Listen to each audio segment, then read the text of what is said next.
Oh no. Clean this camera off.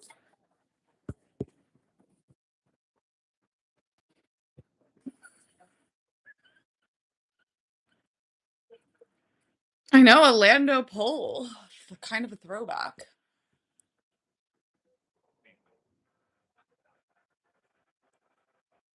Lando has the nicest hair. A man, it's so unfair that he has the most beautiful, naturally curly hair.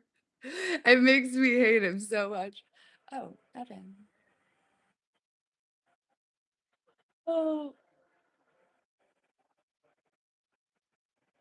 I will say, while there's like nobody here, I will compliment Lando further and say that the print, like having his signature print that's so recognizable, is actually really cool. I saw this girl on TikTok, I can't remember her name, and she made a beaded dress like in the Lando print, and I was like, that is so sick. I wish Seb had a, or Lewis or Charles or anyone that I was like a supporter of had like a print that I could, it allows the fans to be really creative, which I think is cool.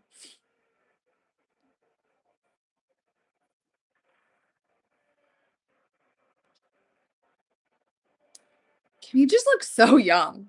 Maybe it's because 'cause I'm old, but I feel like there are other ones that are like his age-ish that, and Ollie's like so much older than all of them. He like looks so young to me. Lindblad also looks really young to me. But I'm also just getting old. I'm like, oh my God, these are children.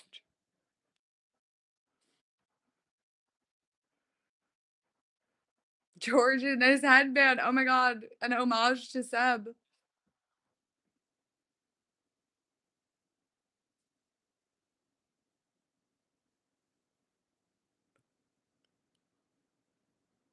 Hello. Can you hear me? How are you? Okay, there we go. I had to turn my volume up. I'm doing good. I mean, you must be George is, I feel like having a little bit of a resurgence this weekend. I feel like you must be thrilled. Yeah, I did not watch the sprint. If you think I was hauling my ass awake at 6:30 in the morning, Listen, you don't understand me at all. I I will watch the sprint race if I am awake and like doing something, but I told myself I was going to wake up at 6:30 in the morning. But well, that's also one of the things about having a 37 race season is that when there were like 19, 20 races, like maybe I would have been more incentivized. I'll wake up at 6:30 for a race. I will not wake up at 6:30 for a sprint race. The problem with the sprint is there's not enough points. Like they're No, I think that there is enough points now, but like they suck at tracks, no offense, like Zandvoort. Like everyone watches the sprint at Brazil and they're like, see, like, isn't this so much better than practice? And I'm like, the thing is, yes, because Brazil, like you could do anything at Brazil and it would be awesome because Interlagos is like such an amazing track. But the thing is, most of the time it's exactly that. It's like the first lap is interesting, and then like most races would not be that exciting if it weren't for the pit stop. There are like 5 to 8 tracks that can generate interesting racing. Or at least I don't want to say threat of a pit stop, but like the potential like strategic consequences of tension. You know, Right. this is like the fundamental thing is that I think about this a lot. Like good like races that I enjoyed are not always good races on rewatch. Like there are like 3 categories of races for me. There's like enjoyed watching it, not a great race. No, exactly. Charles is Monaco, And then bad race. and that's why I feel like Monaco suffers because people don't make that differentiation because there are plenty of Monaco Grand Prix that I've been sat there like white knuckle like at my TV, but it's not really that rewatchable because once you know what's going to happen, it removes that element of suspense. You know what I mean? I rewatch it I rewatch it all the time because that's who I am as a person. Usually symbolic, usually important, killed the curse, all that stuff. And a true sports fan knows that like and a true sports fan knows that the emotional weight matters and the narrative matters, and the fact that all of these people care about Monaco is what makes Monaco matter, and it's the one they all wanna win outside their home race, and look and you can tell, like, my case study to prove this sociological point is the difference between the college football postseason and the college basketball postseason. Yeah, like you just can't make people care about a fucking championship game that didn't exist until like fucking 1999 or whatever. And You know? they're trying to do that with Miami, like, I'm like, "You can't" or and Vegas, and I'm like, "You can't manufacture sentiment." Like, it has you now you can ride the wave, and I've definitely talked about this before too, but it's this book called John Feinstein wrote it, it's called Save the Last Dance, and it's about, like, the how March Madness became March Madness, and basically the thesis of the book is that, if you could just manufacture hype like this, like, obviously, like, if you're the person to crack that formula, you can make millions and millions of dollars. You really can't do that. What you can do is be savvy and ride the wave of existing sentiment and augment it and also understand, but his point really is that you have to understand and appreciate that history and that sentiment yourself to do it effectively, really. Otherwise, you end up doing Monaco in the parking lot of the Miami Dolphins football stadium, and you're like, why don't people care about this like it's Monaco? You know what I mean? Well, I think Vegas comes closest because at the very least, it's really cool when you're driving down the Vegas Strip. Like that is It's not. You can't see the buildings. The buildings are so well. They're on the driver cam. It looks like they're in a sad concrete tunnel. Now, I will say, being there because I went there. overhead shot, but no, the overhead drone shot of the strip, seeing an overtake happen. It's cool as shit. I'm really sorry. I know you just like hate Vegas because I you don't are a hate. Puritan. I don't hate Vegas because I'm a Puritan. I hate Vegas because I'm a snob. Okay, jot that down. Sure, Well, you just don't like gambling. Okay. yeah, that's the thing. It just I'm like, why wouldn't we just go to New York City? You know what I mean? It just feels to me. No, we can't touch that. We can't touch that. I already got her in enough trouble last time we did one of these lives by talking about politics adjacent things. We can't talk about it, car. Yeah, at this point, I'm like, I don't even. Oh, okay. Did you? Oh my God.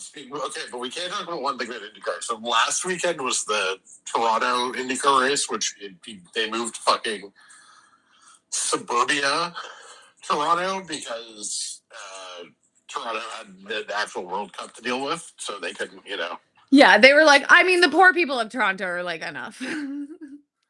Toronto, sorry. Did you see the like fake ass quote unquote hairpin from Indy Toronto last weekend? No. Oh my God, it was the funniest corner I've ever seen in a racetrack. Indy. Just go to fucking Gilles Villeneuve.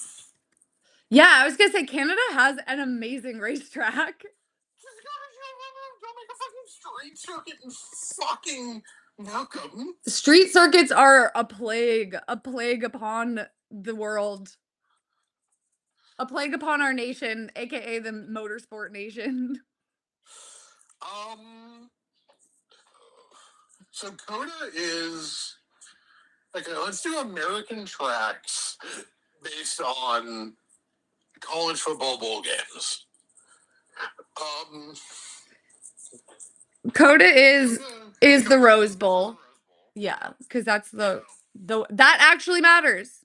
And I like the parade. Matters. It's actually important, and is at least, and it was a very sort of like good solution. Like the Rose Bowl serving as a sort of like staple of the calendar. I don't know why they didn't make the Rose Bowl the championship. Greed, but like they should have done that. They kind of like nerfed themselves at that. Well, they've nerfed the entire concept of bowl games, but whatever. Um, have you found this? Have you found this horrible turn yet? I know I Toronto. let's see. Did they call it? About my Okay, there we go. Toronto Street Track Markham, engagement. Markham Street Track Oh, that's hairpin. why I can't find it. Yeah, because there was also a Toronto street track, but the city of Toronto couldn't justify cutting down more streets after all of the shit they had to do. I see the ice. Is this a roundabout? It looks like a roundabout from the map. I think this is what it like. Like, or yeah, like in I can't say I've ever been to Markham. It is the place where, as far as I'm aware, hopes and dreams go to die. In a oh suburban hell. yeah, it does appear to regularly be a roundabout. But like everyone was taking it at like insane angle because no one could get tight. Well, because they give you this space to like pop out over here, but it's like very narrow in and of itself. I can imagine a lot of people slammed into that back wall. That would be my guess. Oh. Wow, this looking at the aerial shots here, this looks like America, derogatory. Yeah, no, it really does. So can we talk about the I don't get to watch your videos when we do these lives until after. Yeah, because they have to load.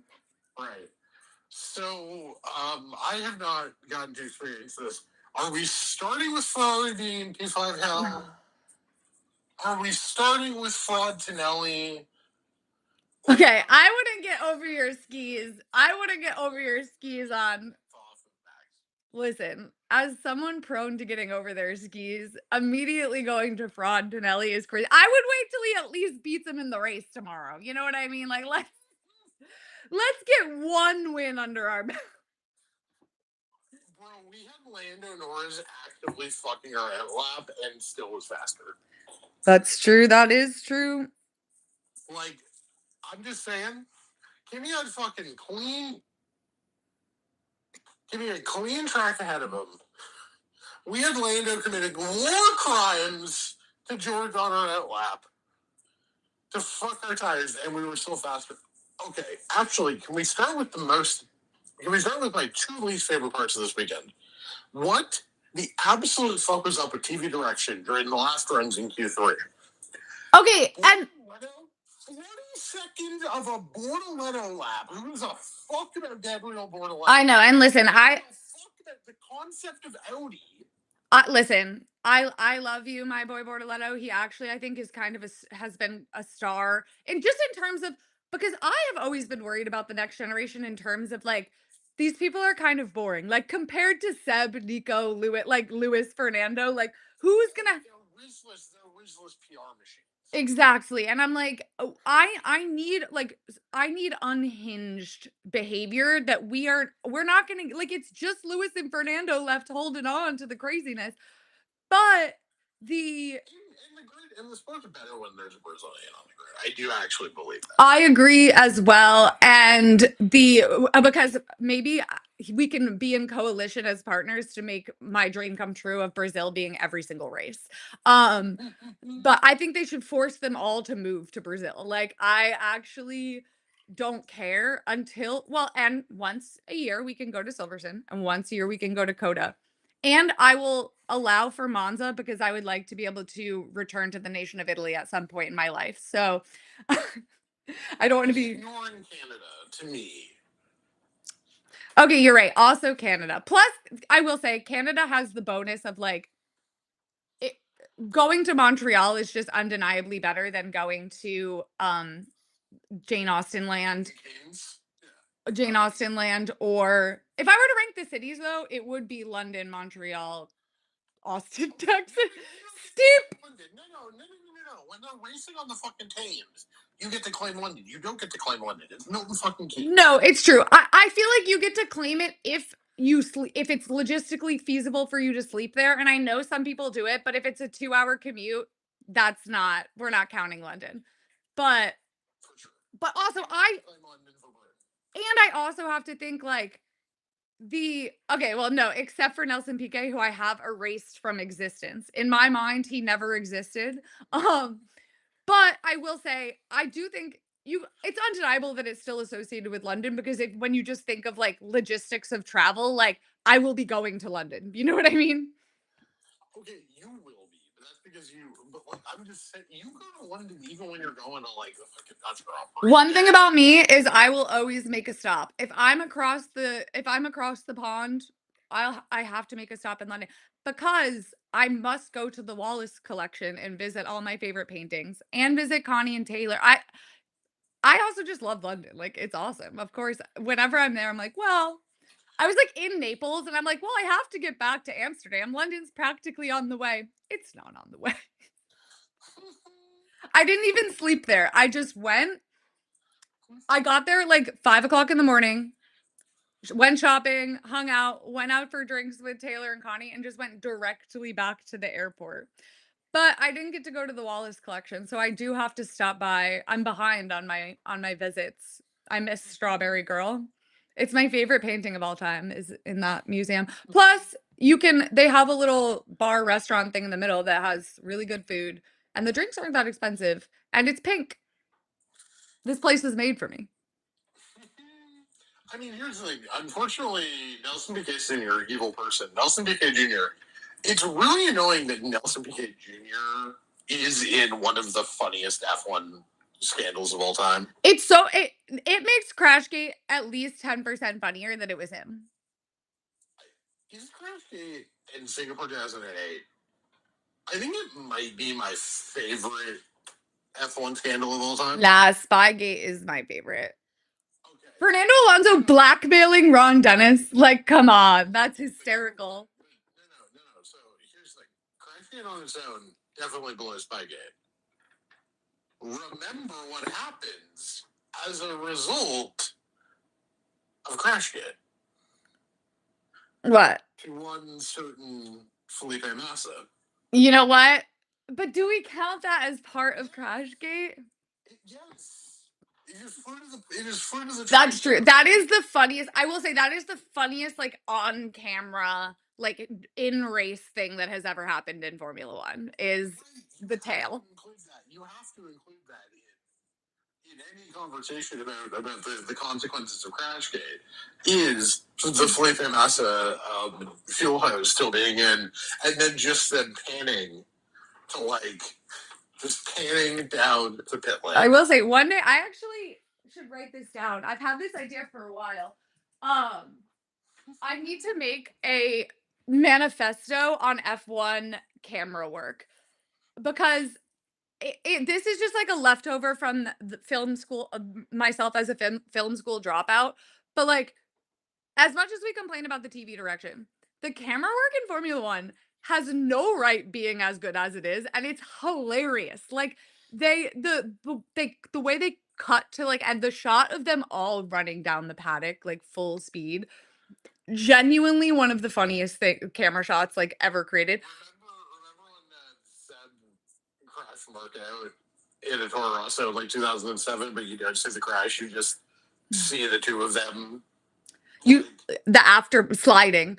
No, and I will say I have to give them credit because F1 is incredibly difficult to capture compellingly on camera and they have I mean it is night and day even from like 2010 and forget about like you go back and watch races in the 80s I literally have to go read a write up about what happened, like take bullet point notes and then try to line that up with because there's like two cameras.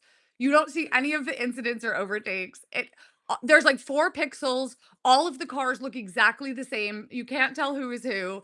It's the helmets are like a dot of color, so you can be like, I think that's Senna, and like fucking impossible. So I do give them credit, and I will say again, as much as we complain about the TV direction, and I do think there is something going on with it this year, it is not. On a lap where he ends up going first. Yes. 0 seconds of it, and we didn't even get a fucking timing board of the championship leader on a hot lap. Yeah, I think clearly he goes fastest. clearly what happened is they handed it over from F1 to Apple, and the people at Apple don't understand Formula One. So, and I honestly can't think of something that would be more difficult to produce than Formula One. Just like the sheer amount of camera angles, everything's happening at the same time. Like, think about how just the board of like camera shots that you have between onboards, the million cameras around the track, like everything. I'm like, that is And you only have like a minute to fix it because if you just like like I'm being like mean about them being like, oh, it's 30 seconds of Bortoletto, but like 30 seconds of Bortoletto is like both in some ways nothing. It's 30 seconds, get over it, you know. well, But it's also like 30 seconds of Bortoletto is half of a Kimi Antonelli's fucking lap. and it's like you kind of that's why I think you can tell like I know what's gone wrong and it's that they've handed it over to Apple and the person isn't someone who's watched every single Formula 1 race ever because you also have to be able to like kind of anticipate what's going to happen. You know what I mean? And be like, okay, like I know that this person just pitted for fresh tires, so like they're going to try to overtake, so like we're going to cut to them when they get close and like okay, this is what matters. This is what like you have to be like yeah, like we need to be on Kimi Antonelli, not a fucking Audi. Like, Okay, second complaint of the weekend. It is a fucking Harry Benjamin Anthony David fucking booth. and okay, I just want to say, and I'm not doing this to shit on Harry Benjamin. I feel like he's been okay, but everybody shits on Crofty every single time he gets something wrong. Everyone jumps down his throat, and I just want to say that when at the end of Q3, one would argue like the most important time of the session, he was like, Charles is the last car out on track. And I'm like bugging out because I'm like, why isn't Lewis setting a final lap? Like, literally, what the fuck? Bernie Collins would Loki be great on like consulting on TV direction. Um, but and he's like, and then he was just wrong. Like Lewis was out there behind Charles. Like I was like, so he wasn't the last car on track. Like, what are we fucking doing here? Yup. No, it. Like I tried to put it on for Q3 just because like I do like to know these things, especially when there is an active weather situation happening. Yeah. But like genuinely, I hate him so. And they had no relevant and or helpful weather info. Like, no offense to Bird, they sent her. They cut to Birdie, who I do like generally like, but I'm like, we got to get her. Like, I don't think she was in the paddock. Like, I think she was out around. And she's like, oh, it's not raining over here. And I'm like, get her in the paddock and get her like.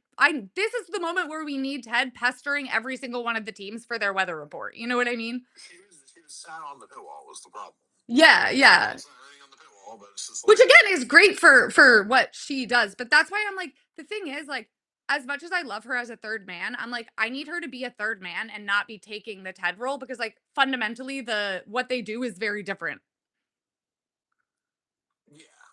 Like, God, I didn't even listen to there's no Ted either. Fucking hell. It was just a weekend from fucking calm as hell, apparently. I mean, to be fair, I didn't watch the pre-race coverage and I was running around, so he might have been there, but I did not. They didn't cut to him while I was there. And also, typically, I feel like him and Bernie are rarely there at the same time. They're using the two of them together a bit more now. Yeah, that's true. They have been. I've heard rumors Nico is going to be there on Sunday, and so I'm praying he does commentary. Have we gotten a Nico commentary yet this year? I think we've had one. I can't remember. I don't think so. I actually don't think so. Yeah, I don't think we've had him at all. He's been there a couple times, but he hasn't been on commentary yet. Well, you know what would be fucking great is if Sky would fucking announce their fucking rotation so that I could fucking be prepared for a fucking Harry Benjamin a week. It's so annoying that they don't put out like even like ahead of the weekend. Like I don't need you to do it like at the beginning of the year, but like although they did like weirdly announce that Nico was going to be there. So maybe also I feel like maybe they're doing this on Instagram stories and we're both just missing it cuz we're like not really Instagram people, but I just remember the one time for the Asian races, like the first time Japan moved to like early in the season, there was this like whole conversation of like like Sky actually put out a press release announcing how they were handling like race coverage for like the Australia. It was not in Asia. It's not in Asia. They don't have But Asia. that time zone. Yeah, and sort of like, but they actually put out a press release that year, and I was like, oh, so they're going to start telling us who the announcers are like a few weeks in advance. Nope, I've never done it since. I know. I've never seen another article with it. It angers me to extents that I cannot communicate. I know. I'm like, I need to know. I also am like, Nico Rosberg, like, please post your sketch because I need to clear the weekend. Like, I can't commit to things when it's a Nico weekend, you know? What's crazy though is that he's often there, but like not on the coverage. Or he'll be on like Sky Germany or Sky Italy. Bitch. Well, yeah, no, your problem is just that Nico doesn't love English as a language. Well, it's because all of the English speaking F1 hands hate him with a deep and burning passion. So, in his defense, no, I need to learn how to speak, but also like I need to learn how to speak Italian because I feel like that's where he has the most fun. Sky Germany is the bad place. Like and even I feel like the Germans tell me that. Like it's like fucking Ralph Schumacher or I did watch Nico's Apple TV show. I really liked it. Him talking about technical stuff is genuinely where he thrives so much. He's the only one who's ever been able to explain because they all use these like euphemisms and metaphors that like kind of mean nothing if you don't know the feeling that they're trying to describe. And Nico does a really good job of breaking everything down in a way that I think makes a lot of sense to someone without an engineering degree or who has never driven a race car. So I love that stuff from him. And I think and I also am just happy because let him do that. Like, let him talk about other stuff. I feel like everyone's like, oh, all he does is talk about Lewis. But I'm like, here's the thing. He very clearly like doesn't want to talk about this, but he just knows that if he is like, I don't know, it's gonna be even more of a thing. So he like, but I'm like, I feel like half of the that's why I like him on the podcast and stuff. Cause he goes on there so much that it's like they're not really trying to get that like clip or whatever anymore. But I feel like half of the like top line podcasts you go on, it's like it doesn't even matter what he talks about because they're gonna do like 2 minutes on 2016, and that's all that anything is going to be about from that media appearance. Yeah. Um. The other thing, just like Nico, very good at his job, and I like Nico. My thing with all of this, just sort of perpetually, can you still hear me? Yeah. Okay. Sorry. My whole thing with the TV like, scheduling and planning is like you can't keep doing the like full bailout weeks, right? Like if Yeah. you don't have Crofty, it needs to be somebody. It needs to be like it has to be Brundle and Harry Benjamin, right? And it has to be like Ted. It can't. These full bailout weeks are just on a. I know, but there will come a day, Evan. And that's why I'm worried. I'm really worried about them not locking in Jensen and Nico enough because it seems like Jensen and Nico are getting less involved, not more. And that, not, I mean, I guess Nico is doing the Apple TV show, so maybe not him, but like, I'm like, there will come a day. I'm really worried that they're gonna make Anthony Davidson the person. And he's fine, but like it has to be Jensen. Sorry. And I love Nico more than anyone, but it has to be Jensen. Anthony Davidson. Here's the problem. Anthony Davidson just wasn't good enough as a driver. Exactly. It has to be someone who commands the respect Brundle does. And in the modern day, that's a champion. Period. Jensen is a rare, I mean, not Jensen, Brundle is a rare example where someone who wasn't a champion commands that type of respect. But it's because in the era he drove in, like it was so dangerous that like he just got hurt. You know what I mean?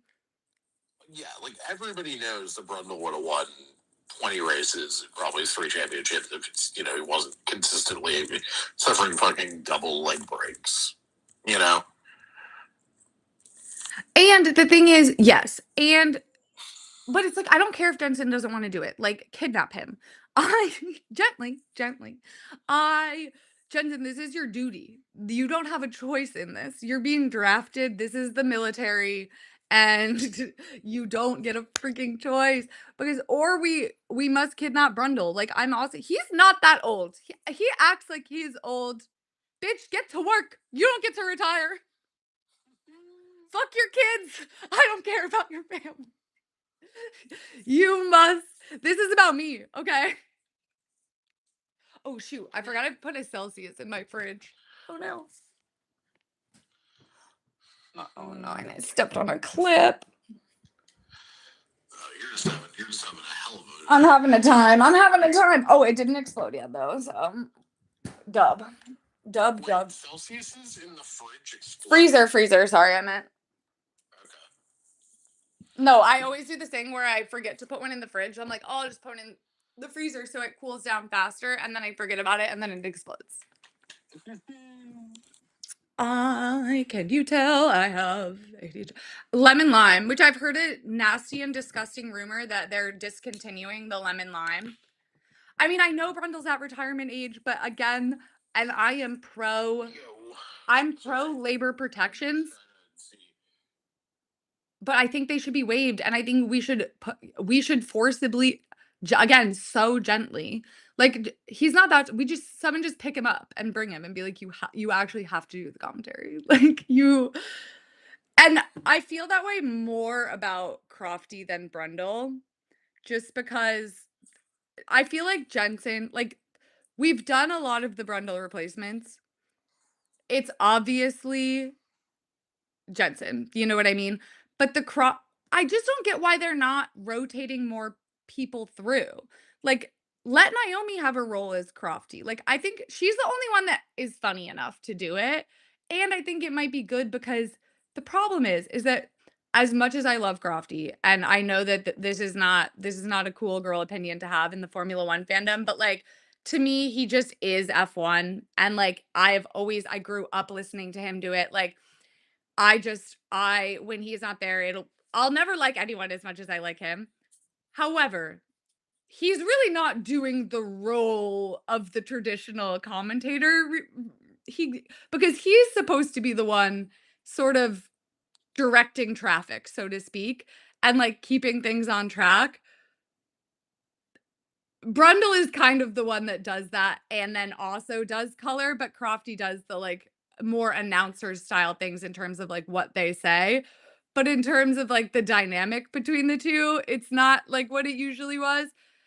But and I'm like, why is it always just this one random guy? And then people get mad when I call him random. I know he did the BBC radio commentary. Why would I be listening to the BBC radio? Like, I'm so sorry. But I'm just like, why aren't we trying out a few more? And I get you can't try out everybody, but like, there are people that work for Sky that you could give a go.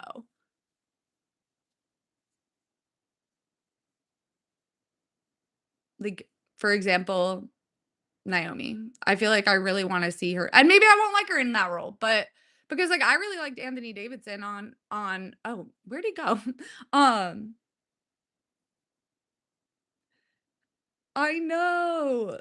Exactly. No, and it's like one day they will retire and I'm just trying to kind of like emotionally prep myself for that because it's going to be a sad day. It's going to be a sad day. And I know that I feel a little bad for Harry Benjamin because I'm like this, but I also feel like society and people in general are like this, and that whoever followed up Crofty, everyone's gonna hate. You know what I mean? Like it's just you're never gonna be able to successfully do that. That's why I do think it's smart that they're like kind of working in some people because people don't like change. But I'm like, again, it's not that I dislike Harry Benjamin. But I do think it's just a a bit odd to like I don't know, he just like got picked. Like what I feel like we should try out some more options is all I'm saying. And I just don't know. Oh, I'm sure. Well, but that's the thing is it was someone so I'm sure they felt that way about Murray Walker as well. Honestly, I like need to talk to someone who like came up during that and be like, how did you handle this? But there was a guy, James Allen, I want to say, in the middle of Crofty and Murray Walker. And to be honest with you, he and Brundle like openly fucking not openly, but they're British, so it's not, it's very passive aggressive, but they just were not jiving. It was like sometimes awkward to listen to. I don't hate him as much as most people are mean to him, but Crofty is Crofty. So like it's never gonna it did. It worked out for the best in the end. It worked out for the best in the end. Kimmy Räikkönen into doing it with Fernando. I feel like I feel like Seb would be good at it. He's such a yapper. The problem is I actually, and again, trigger warning, very slight criticism of Lewis Hamilton, who I love and adore, but I know that, people freak out. He was like, oh, it's lame as fuck when drivers do commentary after they retire, basically as a way of shitting on Nico Rosberg. Meanwhile, like every world champion who is over 40 that isn't Kimi Räikkönen has like Prost did it, like all of the ones like Mika has done it at points, like Jed's obviously like all of the retired and even like Mark does it, DC does it. So like even the non-world champions, like half of this guy and F1 TV broadcasts and even in other languages are ex-drivers. But I feel like I'm worried that like the modern ones like Seb like won't do it because it's been like shaded for so long. You're right. He has many bees to protect. He has many ships. He has many seas to sail.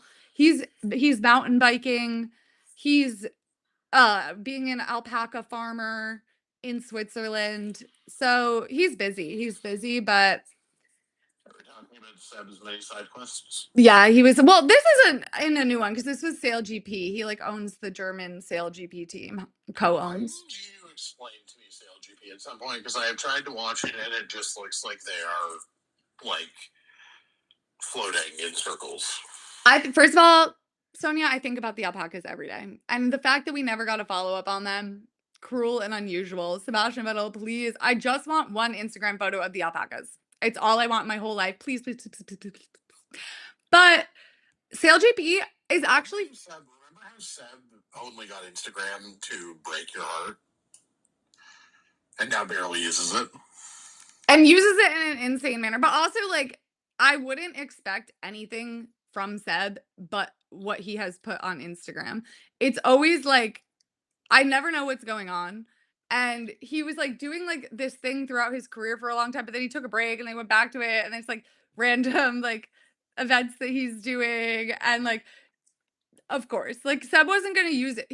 Because he is Seb, he like doesn't have any concept of how you're supposed to use Instagram. It reminds me of like when we all first got it in like 2014. It was just like we were just posting fucking anything because was no like unspoken rules.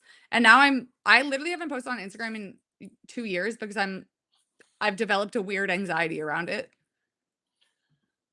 Well, because it's so fake and phony. I want to be fake and phony. I want to take cute pictures where I look better than I would if you just selected me at a random moment in time, okay? But I just Why? because I like taking People that you slept with in 2017. no, because I like taking pictures of myself so I can go back and look at them and be like, wow. You just take the photos. You don't have to post. Oh, and I do. But yeah, no. I actually think and I've sort of started to do this. I think I'm gonna do Pinterest because I take so many photos, not even just of myself, and I want to have like a place to put them and put them in. Really, what I yearn for is like Facebook, but I'm not gonna do all that.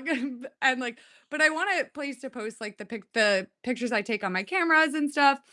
But I also, oh my god, wait, we're going on a little field trip. Sorry to the YouTube people because I am gonna show you.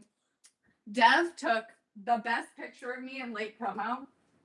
To the point where normally on my wall, I do like I have a gallery wall there of like, and it was you never saw it in my old apartment because it was in front of where I would film, but it's just like like nice photography photos that I've taken like on my travels and postcards. But I had to break my rule and do a picture of myself because look how good this photo she took of me in Lake Como is. Holy shit. I know. I look so glam. I look so like a Pinterest Italian. And oh my god, okay. You know who should look like in that photo? Who? Alexis Bledel. Oh my god, love. The shout out Sisterhood of the Traveling Pants. You know what I really want to do? I've had this vision for a long time, but like I just don't know if I have it in my soul to execute. Okay, those like summer Fridays, not summer Fridays. Yeah, summer Fridays posts. And it's like I saw one that was like a girl on like a beautiful striped lounger reading a newspaper, drinking a drink, and it's like obviously on some Italian coast side, and it just says like Italian summer over it. Okay, imagine the old banking at Monza and you're reading a newspaper, smoking a cigarette, drinking a drink, and then caption it Italian. So, like, I feel like it could be so camp and so cute, but it would just require so much logistical effort. And I'd have to be able to get there at a time where nobody else is there. Because if you think I'm getting into a fucking bikini to take a picture in front of other people in that setting, you're out of your goddamn mind. I mean, slay. I just thought it'd be so cute. I mean, I'll never do it because it's so much effort. But like, I was like that. Can we talk about your greatest ever moment in Lake Como? When anything doesn't go Whenever his way. anything doesn't, and I feel so that was like, um, we were just like so tired about that. But also, we walked 40 days and 40 nights to get to the Star Wars villa. Meanwhile, there was a boat for €5 that we could have taken. I will say Lake Como, beautiful, not overrated at all. Sometimes things are rated highly for a reason. Obviously expensive, extremely worth it in my opinion. The step, you better be ready to fucking step. Walk upstairs, and not one stair is going to be the same height as the previous stair. The Americans with Disabilities Act trembles in fear before the nation of Italy. The stairs in that country are and I love Italy. I've been there like a zillion times. The stairs in that country are the crazy. I'm like, how does anybody get around past the age of 50?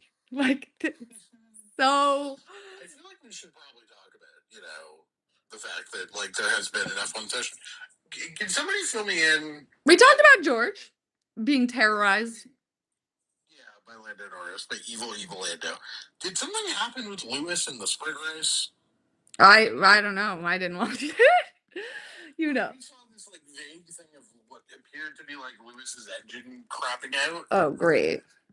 but I don't. Well, it was probably, well, I'll bet every dollar I have that they both were told to lift and coast the whole time. Well, no, because Charles got second. Charles gained a place. Okay, Slay. That doesn't mean he wasn't told to. I promise you at some point. Oh, no, nothing happened. Because they are always, as someone who listens to Charles's radio the whole time, every race, it'll be like and they're doing it around the pit stop, like whatever. Every race, lift and coast, lift and coast, lift and coast. And then the one time Lewis. You know what they could just do if they need to lift and coast so much? Make a better fucking car. Have they considered that?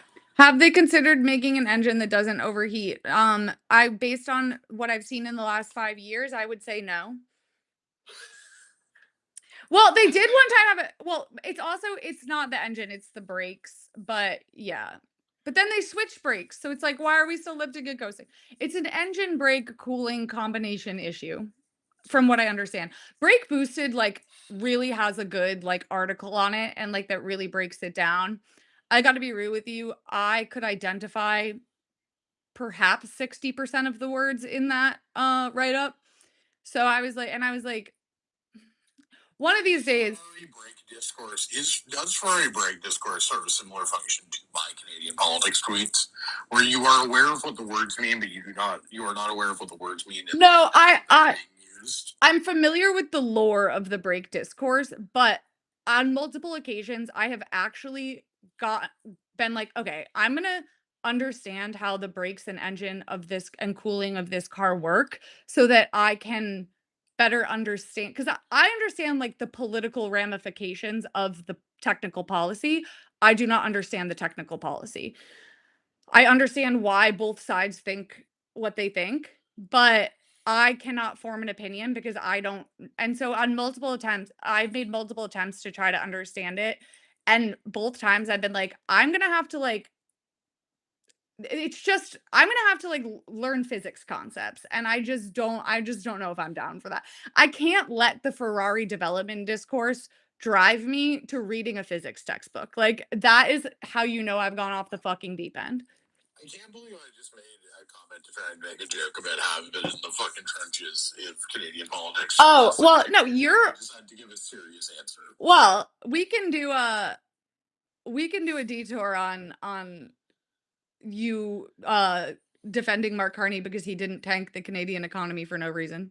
To no, to own the not own the libs, own the conservatives. It's Like, just like it's just completely crazy. I write two like reasonable pieces that add up to like 2,500 words, defending things that you cannot discuss in public, so it's fine. But me, I'm just like I think this trade deal that as we understood it, as had been reported, did not give very much up. An assessment shared by Czech's notes Howard Lutnick, because that's why Howard Lutnick killed the fucking trade deal. But I digress.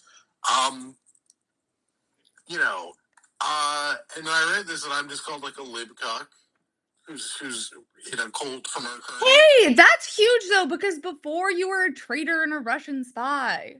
You're moving up in the world. No, it is quite funny. It's especially funny because I'm being called this by like a guy who literally went from our far left party to from leading the New Brunswick wing of the like leftist party in Canada to then being a member of the Conservatives. What a journey.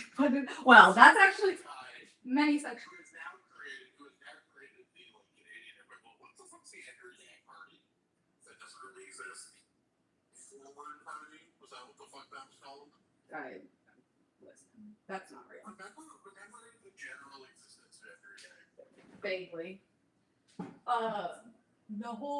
That whole primary season is but a distant memory to me at this point. No, we're sorry. We're talking about Evan's day job, which is Canadian politics. No, I'm learning more and more. I'm learning more and more. No, but I do feel bad for you that you were just seeing all these words and they're like, I mean, look, at this point, if you are not prepared for these lines going off the rails, Yes, you are. And one thing I will say is I appreciate this used to be me on Twitter. I can barely even post anymore because I just can't. Oh, I will never shut the fuck up. To quote you, do you know how much easier my life would be if I was simply able to shut up? I will say I feel like TikTok is such a better medium for me because for some reason, even I go back and I reread my own tweets and I feel like everything just comes across harsher. And I also just have like if you have nuanced opinions, like getting them out in the first tweet is like it's hard. I really struggle to like limit myself to the character limit like when I have a take.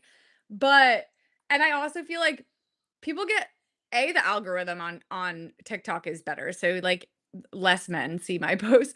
But the and also like I feel like it's easy if for people who are actually going to read or listen to the whole thing you say, it's easier to avoid misunderstanding on like in when you're just talking as opposed to writing.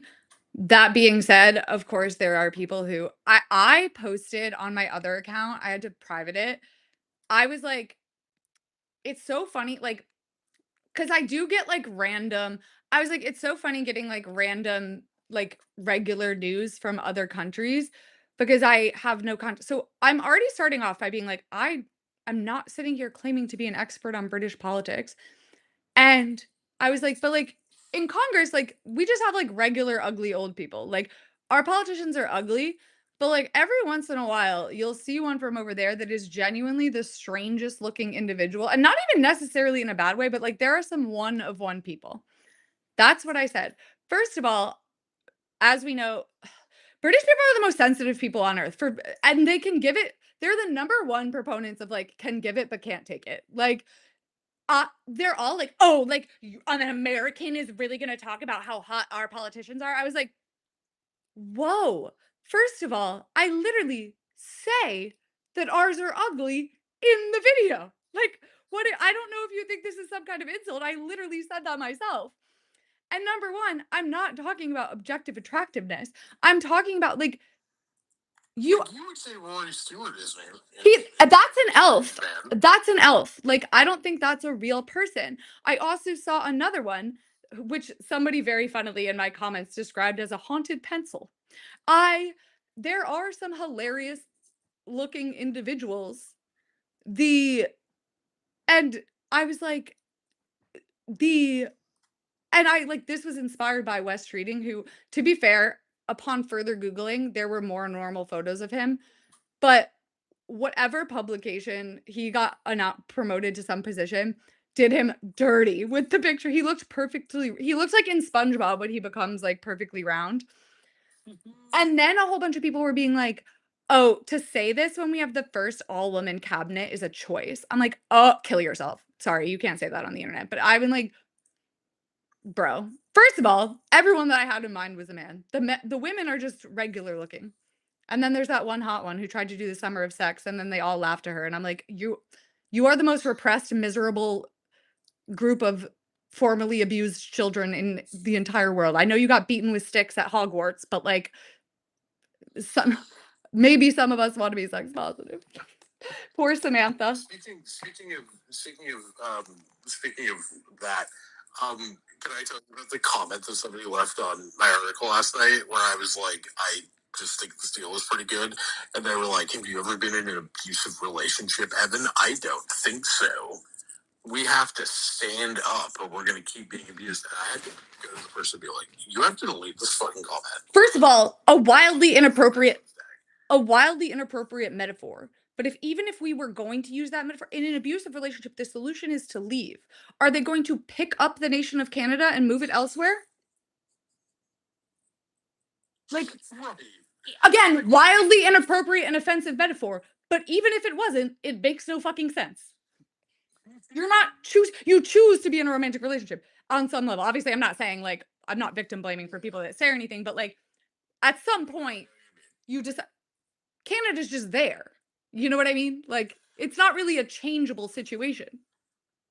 Yeah, we're on Shit's Creek without a battle. Peter Bone, I will say, when I found out that the man who's in charge of the CEO of Silverstone was named Stuart Pringle, I was like, nobody's out here doing it like the Brits. That is a 10 out of course, like, the man who owns Silverstone couldn't be named anything else. Like, that's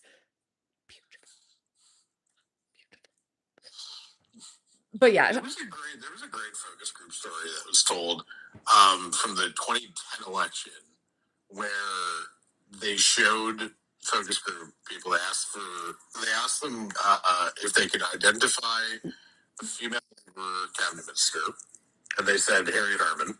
And then they showed them a different woman, and all of the focus group people thought that was also Harriet Harman, but they're like, well, it's not Harriet Harman. And then they showed a third female cabinet minister, and they all thought that all three of these women were just different versions of Harriet Harman because Harriet Harman was the only One they knew. cabinet minister they could name.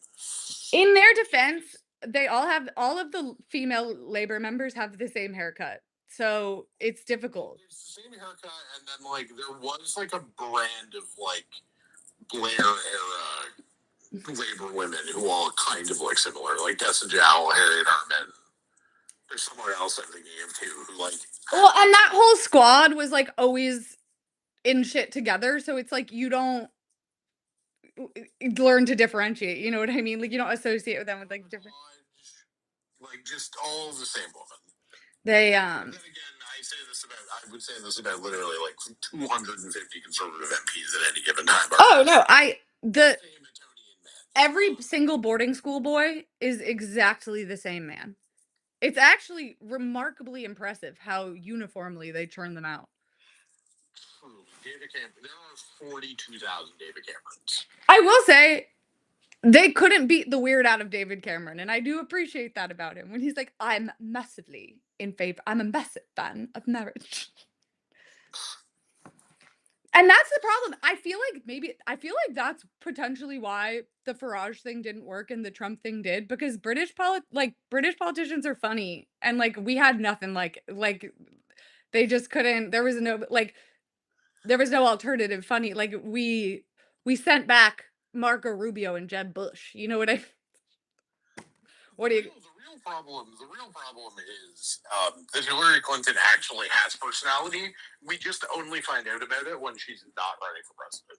No, and the worst part is though that like everyone was like, oh, she's trying to like do the hot sauce in my bag thing from Beyonce. Like, oh, she's so cringe. She's trying to relate. The worst part about that is that Hillary Clinton's actually so outside of the zeitgeist that she had no idea that was even a thing and genuinely does just carry around hot. And people had like found all of these clips of her like in like the 90s being like, oh, I have like pulling literally a like at that point jar of hot sauce out of her bag at like dinners and stuff. And I was like, that's just like the most unfortunate coincidence of all time because she's just like so awkward. Like I did think about this in 2016. What football team does Hillary Clinton support? The Come on. Bears?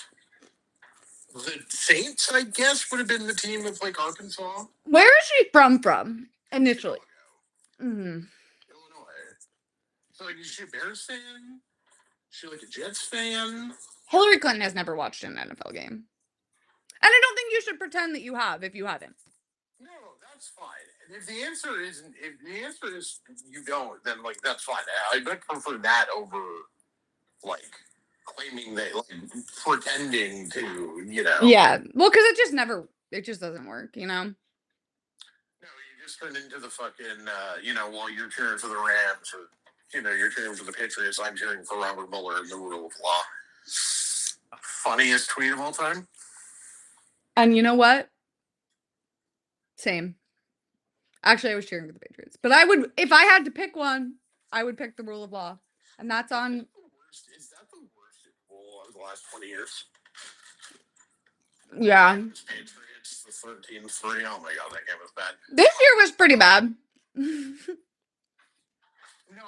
this year was great. I made a shit ton of money and I was right about it. It's great. I just had to watch Will Campbell get demolished over and over and over and over again. I did feel slightly bad for you. However, I did tell you it was going to happen in advance. So. Listen, I was realistic about our chances. I was like, the fact that we even made it to the Super Bowl is crazy. Well, I didn't think it was going to be that bad. But, I didn't think it was going to be that bad. Like, it was bad. That was demoralizing. And it makes me worried because, like, Drake May is so young and he just got destroyed. Well, so you remember the Sam Darnold seeing ghosts scam? Yeah. Do you know, fun story, that was on the night of the Canadian election. Really? I did not Yes. know that. And I was like, we let a spiritual jet beat. Oh. I know. We should probably say the words Lando Norris pole position on this live at some point. Congrats. I think McLaren are just kind of like. What is going on? They're sneaky. Every once in a while, I'm like, ooh, sneaky, they're back. And then they'll just like go back to being. Red Bull and McLaren are just taking turns being in front of Ferrari. So Ruth Buscombe has a long thing about how somehow like there's some McLaren gearbox choice they made or some shit that's gonna like help in Zandvoort, but hurt in but it's hurt in other places. So that's part of it probably. But I'll have to watch that after this. I'm writing that down.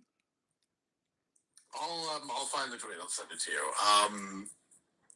And so I saw that it was quite. The text was quite good. Do we like her Cisco? She seems Yeah. good from everything No, else.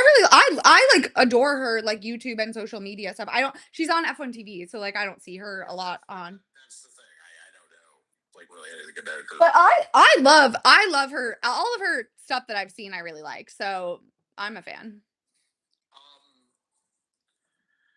so that's sort of my thing there. But I think the other part of it is I think McLaren are slightly 2022 Ferrariing this, which is to say That they're gonna be really good and then well, no, I think they're setting up for Saturdays. They don't seem to have the race pace. Like, well, were Ferrari setting up for Saturdays or did their engine explode 2/3 of the way through the race? Because like Charles won two of those races and was on track to win two other ones at first and when his engine burst into flames randomly. sure. And then 6 races in, they brought an upgrade package that made their car slower for Carlos Sainz, and all of our joy was taken away. Sure, but like, Bro was on pole in Miami, and they never. Well, yeah, sorry, Charles can pull off a miracle pole now and again. Like that's just one of the. But there was like a pretty consistent thing of like the Ferrari, and even if you take Charles' stand, right, like the race pace gaps to like the Mercs and Verstappen were always Yeah. like the quality pace is always way better. Yes. Is, like, Well, that's because they were, believe it or not, 4 years ago in 2022, they were still having the cooling problem that they're having now. So it wasn't necessarily that they didn't have, well, you don't have the pace because if you can't do it without your engine exploding, you don't have the pace. But what would happen is the pace is like technically in the car, but their brakes would overheat and cook the tires and slash or the engine would explode. But whereas, like, I do, like, Max would always, like, Max and certainly the Mercs to an even greater extent were, like, Sunday merchants. And I think that is Toto's, like, I do think that is Toto's, like, big thing of, like, he doesn't want to win a quality championship. He would just rather set up for Sundays. And he tends to have faith in his drivers that if they qualified, second and third, Yeah. that it will be well, and as much as 1-2 by the end, which it will be. and as much as people like to shit on them, their strategies is solid usually, and the drivers are good, and especially with these regs where people can call it like yo-yo all you want, and don't get me wrong, I think there are definitely there need to be tweaks to the push to pass. I do think I like in general a push to pass more than I like DRS. I think you could maybe tweak it a little bit in terms of like how necessarily we're implementing it. But I think it's pretty this is why I hate when people shit on are just like, "Oh, the regs suck." And I'm like, "You need to be more specific than that because there were like 3 huge and distinct changes that like kind of have nothing to do with each other." But I think that one thing that has worked, and I'll eat my words because I did shit. I was like, "Oh, you're gonna make the car a centimeter smaller, like that fucking matters." Turns out did matter. And they also made them a lot lighter. I really feel that if they went back to regular combustion engines, it would just make like the obviously you would still have to have some batteries in the car. Like even a regular gas car has batteries, right? To turn it on and shit. But it would be those batteries are have to be so heavy that to like fucking power a car like that, like and actually and not just like turn the regular engine on to like really make a difference. And then people are like, oh, but push to pass. I'm like, okay, the push to pass only has to do like it doesn't really that's just a format and a mechanism. It doesn't really have anything to do with like the actual changeover in the engines and how they're set up. Like you could do push to pass with a combustion engine and just have like a smaller battery that you use or do like you can just inject more fuel during the time you're pushing to pass, right? Yeah, the idea that like there's no way to Yeah. sort of actualize that in a different way is nonsense. No, there are many mechanisms. The actual what's it, like that's a sporting change. The actual technical mechanism that they use, I don't want to say it doesn't matter because like there are probably ways that are better and worse, but like there are many technical mechanisms. Heavy fuel, like yeah. The I also it also would just be categorically better for the environment if they did it that way. But You can't do your electric cars are actually more I know, and also, like, I'm sick of pretending that we care not I care about the environment, but you know what I mean, like, I I'm mean, I don't know. You seem to hate electric cars. So apparently, do you care with the environment? and I hate the solar lobby too. Come with Greta Thunberg with torches and pitchforks outside my window because I don't think that strip mining copper in impoverished nations and poisoning entire fucking groundwater supplies is how we're gonna girl boss our way to a green future. But So can we talk about the? So we haven't talked really about like contract silly season that kind of popped off this week. oh yeah, they signed Carlos. Yeah, so I saw a video, some I don't know, some podcast, two dude bros being like, "Does Carlos Sainz extending it at Williams show a lack of ambition?" I would like If there's one thing that man doesn't lack, it's ambition. one, but it was like, is he just cashing a check because like he has to know something that we don't know to like to make him think that the Williams is going to be good. No, he knows that who's gonna give him a seat at a time. That's the thing. This is the problem with the Carlos Sainz like fan club, right? They hold him in a higher level of esteem than the rest of the grid, and they're like convinced that someone should give him a seat. Mercedes are changing their driver lineup. Ferrari are changing their driver lineup, and when they eventually do, when Lewis retires, it will be Behrman. We know this. Red Bull, what? Well, I'm sorry. You think Isaac Hadjar should be fucking fired to pay Carlos $20 million more to not be a No. better driver than Isaac Hadjar? Well, Red Bull's not happening if Max is there because their dads have beef, which like kind of makes me like Carlos Sainz Sr. honestly. But Okay, so and then McLaren. it's maybe McLaren, but why would McLaren pick him when there's such a promising crop of young drivers? Like this isn't when Checo went to Red Bull in 2021 where there was like, like there's really not like there's really not a good like young prospect that we can sneak grab, you know? Yeah, like if McLaren were to like were to get rid of Piastri, which by the way, Piastri still has 2 years left on the contract because Mark Webber has like done a very good job of locking in Oscar extensions. Yeah. Like at the best time possible. No, he has been a good manager. And people are like mad at him because like they want Oscar to go to Red Bull. And I'm like, girl. But also like if you but if Oscar is going to Red Bull, he's going to Red Bull to take Max Verstappen's seat, which would have meant that Max Verstappen was so desperate to leave Red Bull that you don't want to be in Red Bull if Max Verstappen has left Red Bull, It's like the act of Max being like, I am going to leave this team that has given me total control over everything. Like the car must be fucking like Williams 2019 level bad for Max to leave Red Bull. Yeah, I also You wouldn't even want a Red Bull seat in the circumstances where you could get a Red Bull seat. that's true. Well, I think there's a non-zero chance, not for next year, but in the next couple of years of Max being like, fuck it, I'm gonna go race cars or race some what rally or something random, you know what I mean?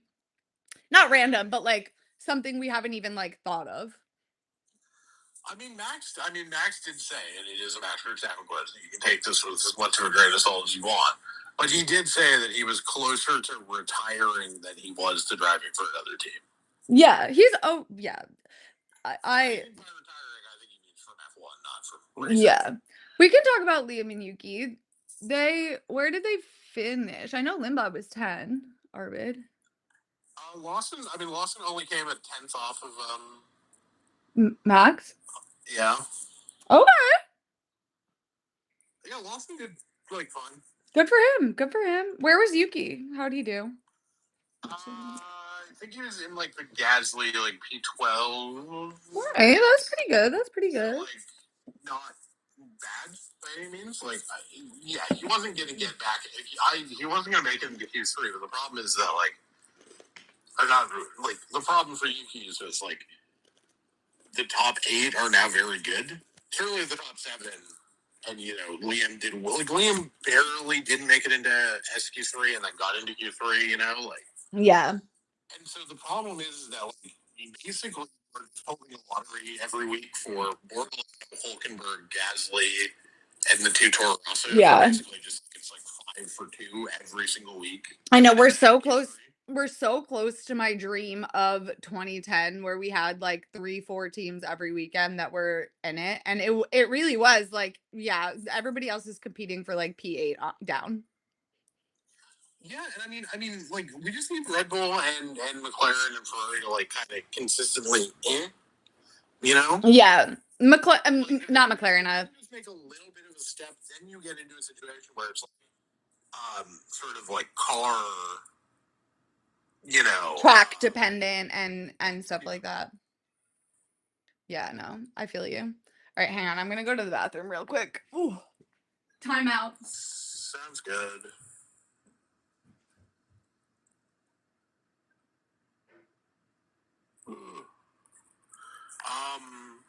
I can take questions, comments.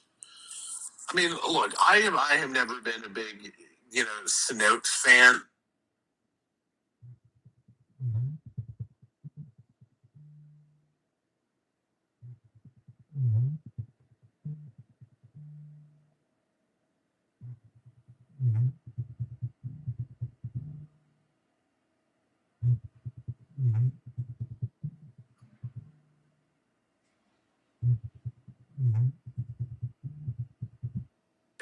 Bruv is going, but doesn't seem like Yuki's in a better space than better space to execute that career than we were thinking he was, and that's you gotta be happy for a guy who has done nothing wrong. Happy for the Yukiator, Yeah. Happy for the Yukiator to do good. My mom calls me every single time I'm live. My mother, it's like she can sense it. She has a third. No, my thing, it's not that I hate him. He's like, bad or that he's wrong. It's just like I hated the discourse when I was just like, no, he like needs the Red Bull seat. And I'm like, I was sort of perpetually unpersuaded that he had like really done anything so spectacular as to merit a Red Bull seat. Are we talking about Yuki? Yeah. Yeah. Like I don't know. I just found the discourse annoying. Well, my thing was like by the time we got around to the Yuki part of it all, I was just like, how many times are we gonna have the same discourse about the Red Bull second? Like, call me when they figure it out. Like, I'm bored of talking about the Red Bull second seat. Like, it's been 10 years. Well, like, right. The other thing was just like I just didn't. I mean, I think I ended up being correct with this, which is like, if I were Yuki, I remember saying to you in the end of 24 when they gave Liam the Red Bull seat for 25, which I remember saying to you in the end of 24 when they gave Liam the Red Bull seat for 25, which lasted 2 races. I remember saying for Sonata, like, that's a good thing. You don't want to take this. Literally. You want to be first in the race cycle, not. Yeah. Yeah. But it seems like they've at least managed to make the car like drivable.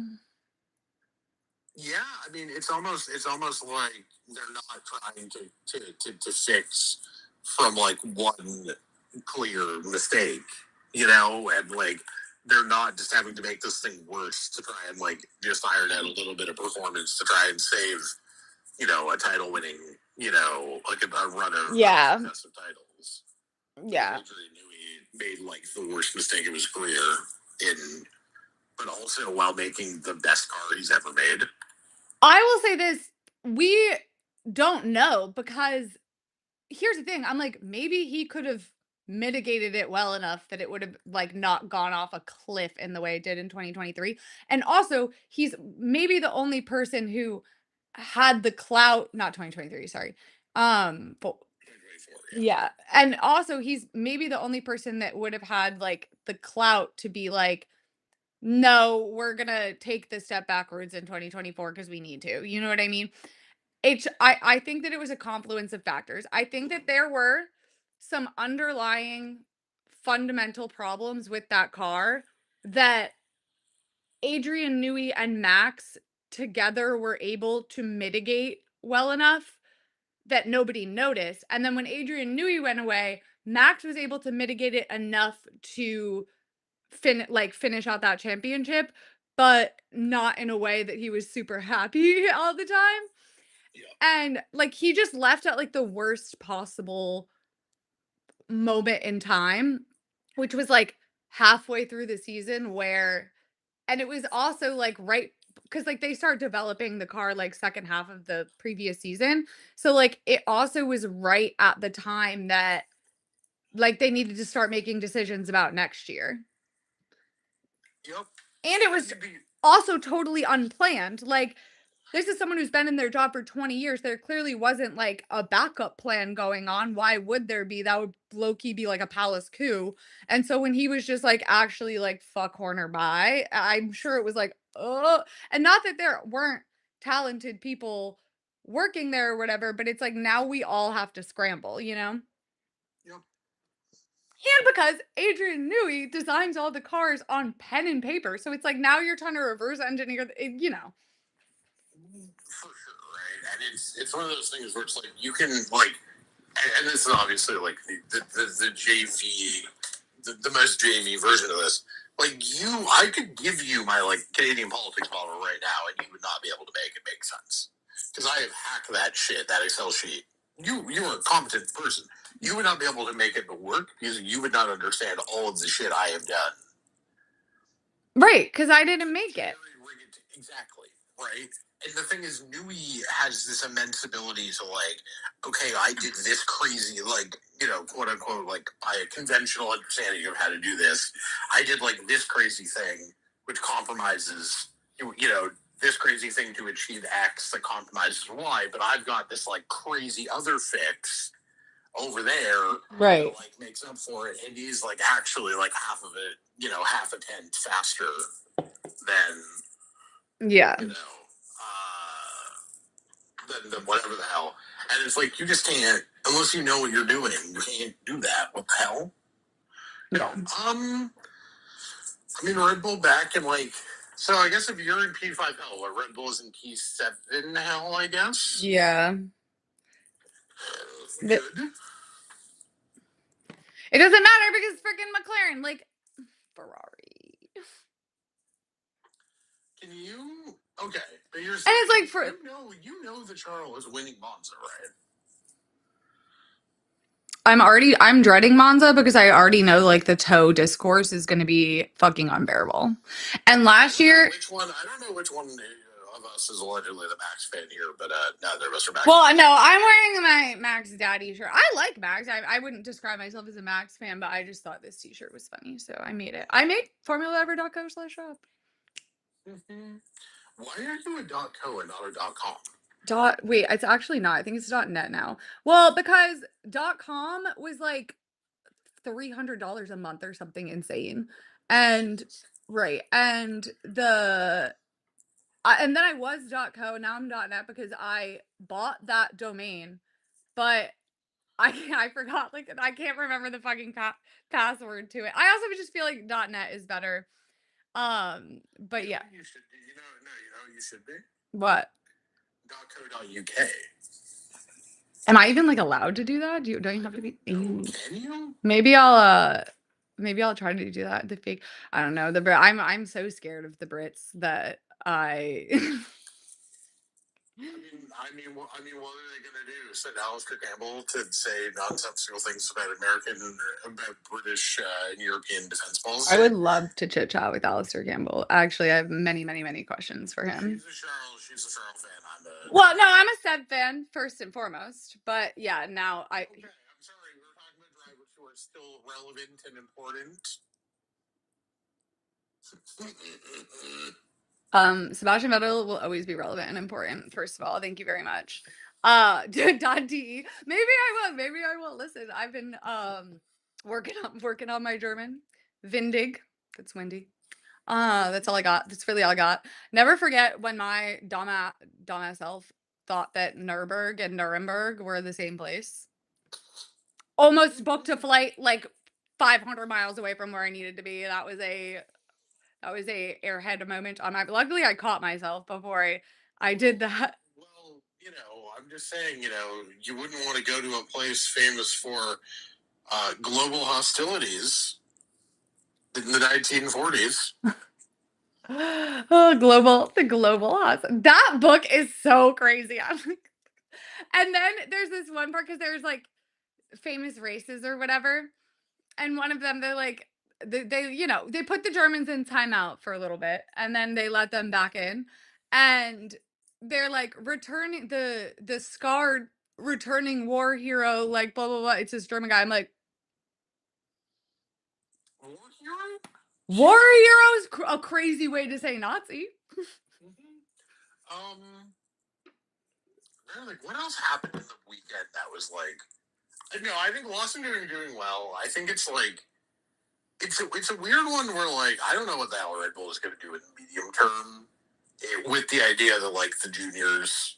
I feel like you keep Isaac. Yeah.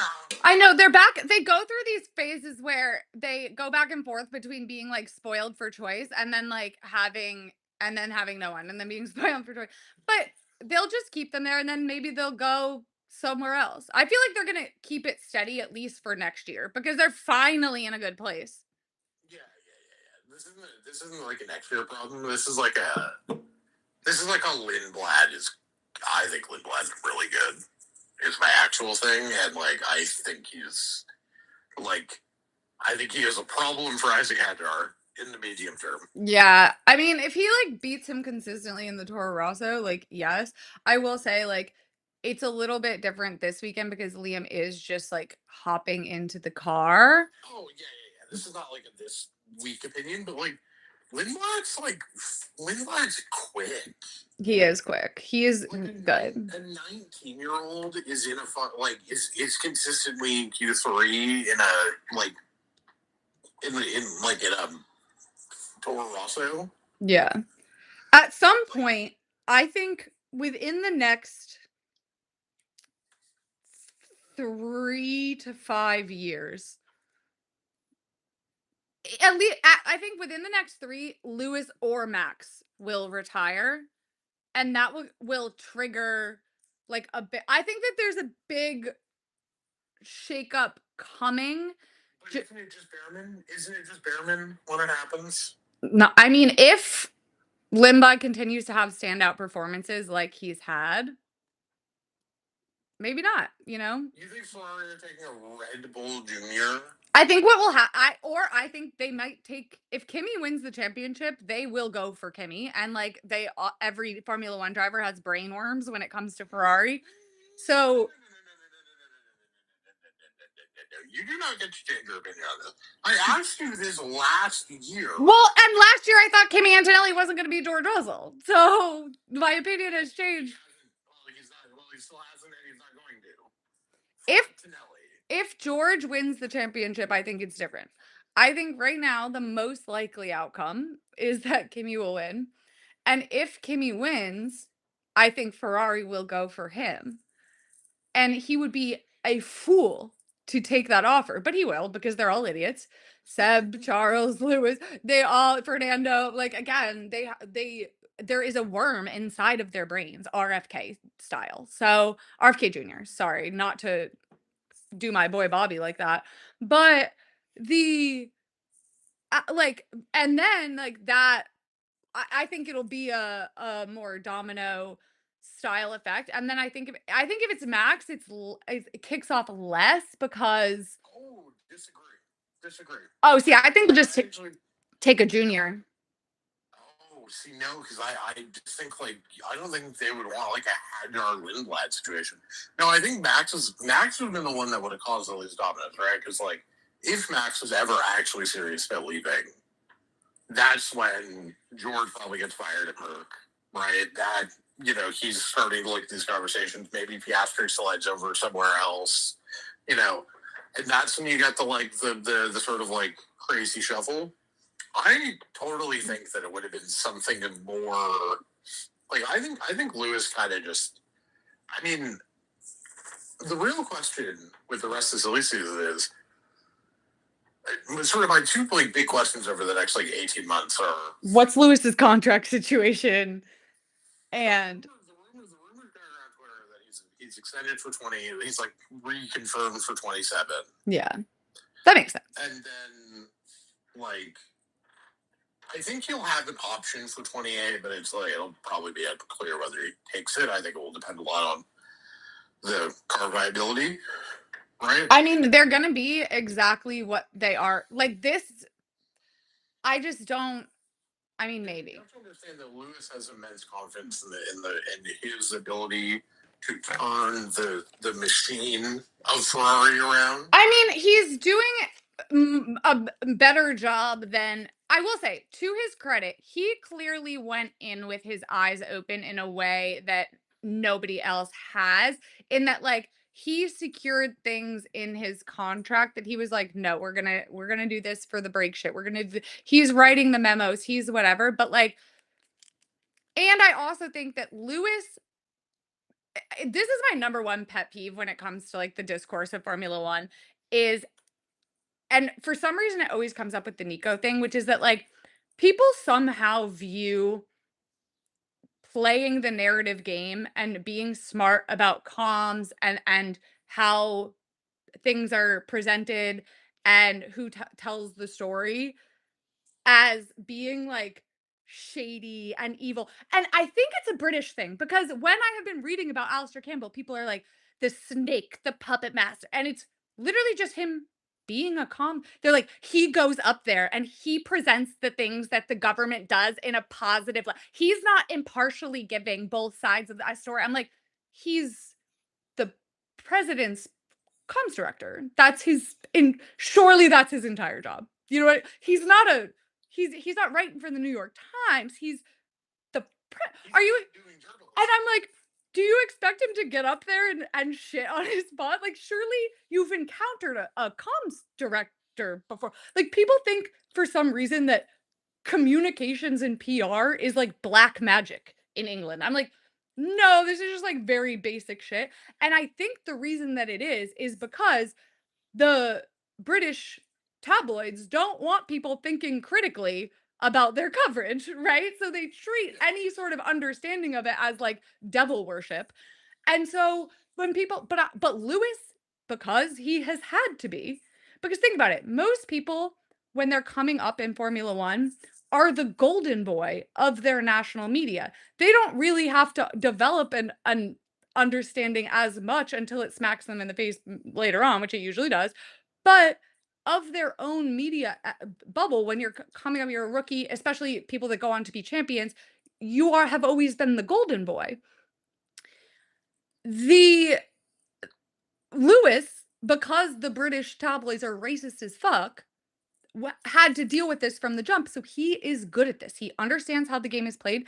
And unlike the rest of the Ferrari people, he's not going to let them do what they do to everybody else. Because number one, he's good at this game. But number two, I, as much as he can say all the right things and be like, it's always been a dream to drive in red, blah, blah, blah, his childhood hero was Senna. You know what I mean?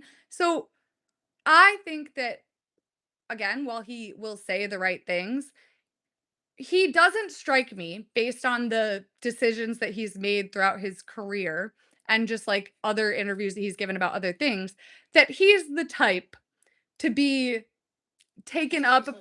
He's not a sentimentalist. Yeah, he's to be taken up by the sentimental vibe and to just like the inherent, like, worship of the institution, it just isn't, and I also think it matters that he's British and not, like, European, you know what I mean? Yeah. But also the other, like, remember when Adrian Newey was at Red Bull and he would just kind of like start just like looking at the other cars during the grid walk, and you were just like, everyone would joke that like, oh, he's trying to figure out how he would fix the Mercedes, the zero like side pods Mercedes, right? That is how I feel like Lewis has treated the various Ferrari rivals that he has been up against over the years. You know, Yeah. he's beaten Ferraris in like 3 of his 7 championships were directly against a Ferrari. You know, and then 2019, like he technically Valtteri came second in that championship. There is just like simply no universe in which he viewed Valtteri as his biggest competition that year. He obviously still viewed Seb as his biggest competition. So like, but he has studied the downfall of Seb Vettel. Right? Lewis understands, whether he'll ever admit this or not, like he understands that. Oh no, I will say this, credit to Lewis and Jenson Button were our strongest soldiers during 2018 through 2020. Lewis was like in a very un-British like fashion, being like, Ferrari, like he was being like Ferrari's upgrades suck, like their own, like he's like their car, and he is one to like talk up the car and stuff. But like when people would ask him about Seb, like he was such a defender, and so he gets what's going on. Like that's the thing is like I feel like I just want that he'll never be this blunt because he now like has a relationship with Ferrari, but like oh yeah, again because he's absolutely. And he'll never admit that he won a championship, quote unquote. Like, I don't want to say through luck, but like, he definitely got severely helped in winning 17 and 18 by. It's not luck. It's cacophony. The picking which team you race for is part of being an F1 driver. It's not luck that Sebastian Vettel turned down the Mercedes seat in 2017. He's stupid for doing that.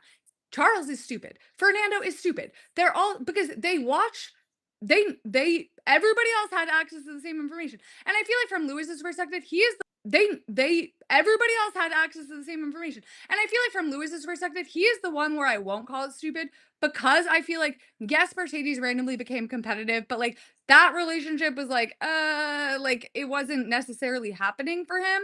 And I think that he was like, you know what? Fuck it. Like, I'm tied with Michael. If I win an eighth at Ferrari, like, I might as well go for it because the Mercedes situation is deteriorating.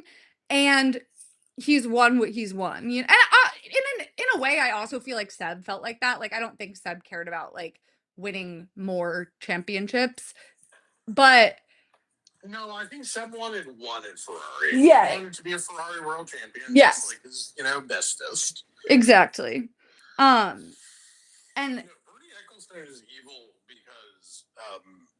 because Bernie Ecclestone drinks the blood of Vladimir Putin's, the victims of various Vladimir Putin murders. Don't forget, he's also pro-Taliban. What? You're kidding. I know. I'm not kidding. He said this was part of his I love dictators spiel. Then when's the fucking Kandahar Grand Prix? Kandahar Grand Prix would go hard. It would. It's so funny. The FIA. Wait, can we talk about quickly the FIA lifting sanctions on Russia?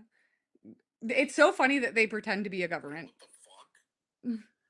But it doesn't. Okay, Liberty Media is a U.S. company. F1 is a UK company. So the real government it still has sanctions on. So that means nothing because you can't like exchange any kind of money with them. So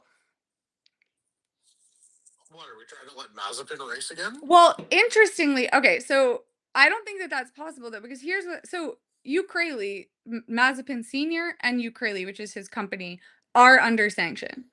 Sorry. I'm going to need you to repeat the pronunciation of this company because it ain't.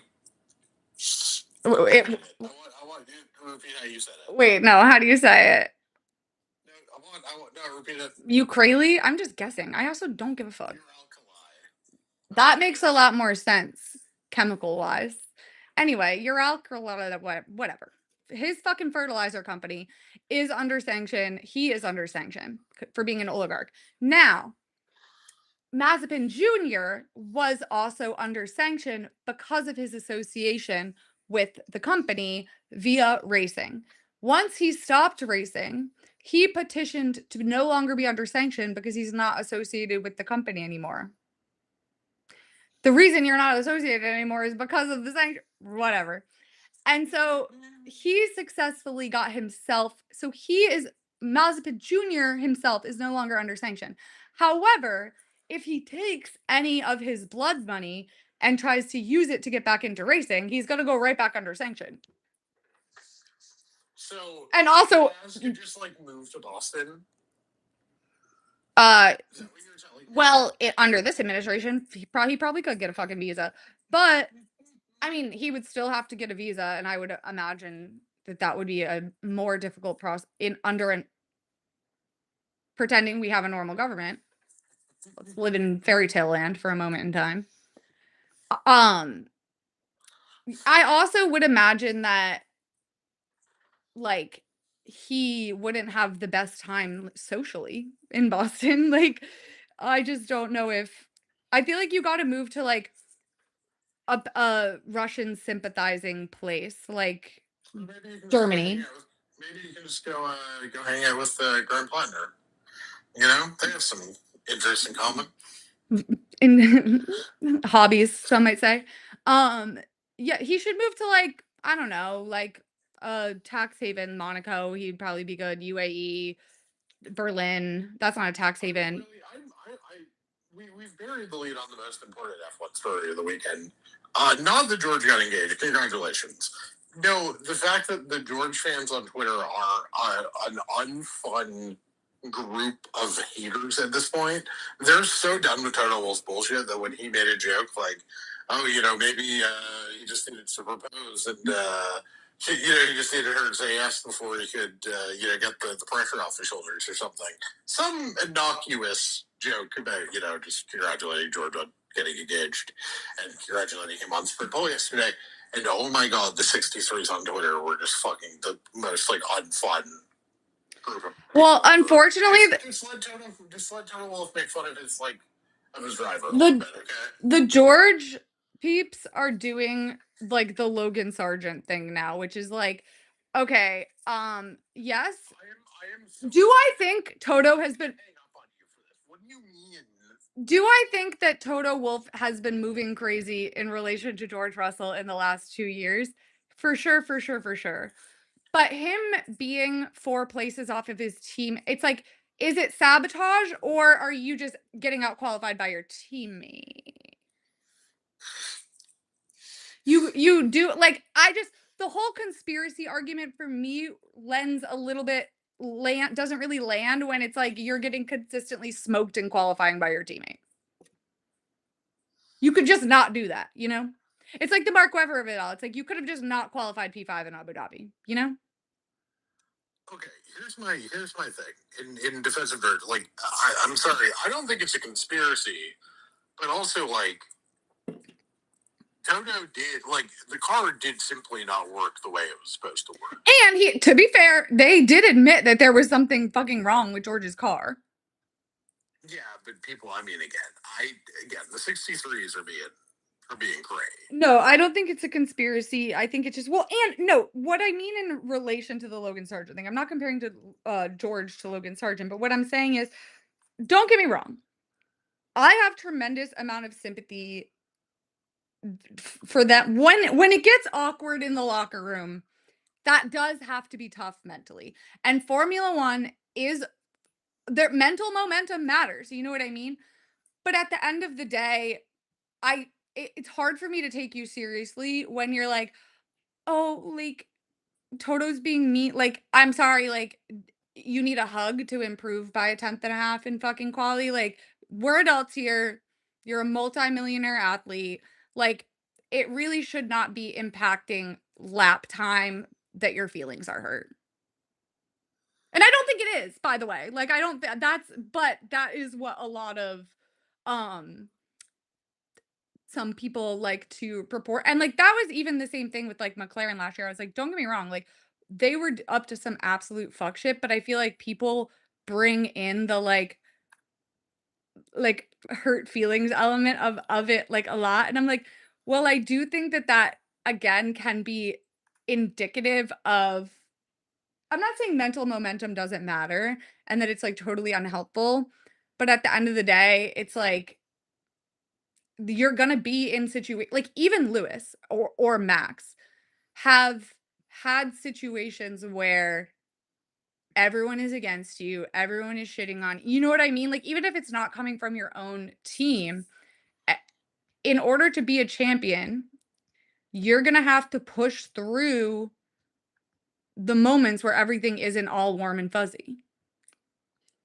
And I will say that to Lando's credit, as much as I hate to give him any kind of credit, at the end of last year, amongst all of the noise, amongst all of the doubters and the haters and the people being like, the fact that Max is even in this is crazy. He locked in when he needed to. I mean, huh. Or did you have to just gag it like a goddamn fucking Austin 2025 is one of the worst like closes to a season of a title contender. Yeah. Where the car didn't fall off. Because like there's a couple of Seb seasons where like results get really bad at the end of the season, but it's Yeah. the Australia spec Ferrari was faster than Yeah. the Ferrari by, like, wherever the fuck, by Singapore or Monza. Yeah. And the fact that people can get online. By the way. What? We talked about the fact that the car was faster the car was faster in Monza than or the car is faster in Australia than in Monza, and people still blame. And people still get online and are like, Ferrari had a rocket ship in 2018. Seb forgot how to fucking and like serious people with like huge YouTube channels and stuff. And I'm like, tell me you haven't watched that season without telling me you haven't watched that season.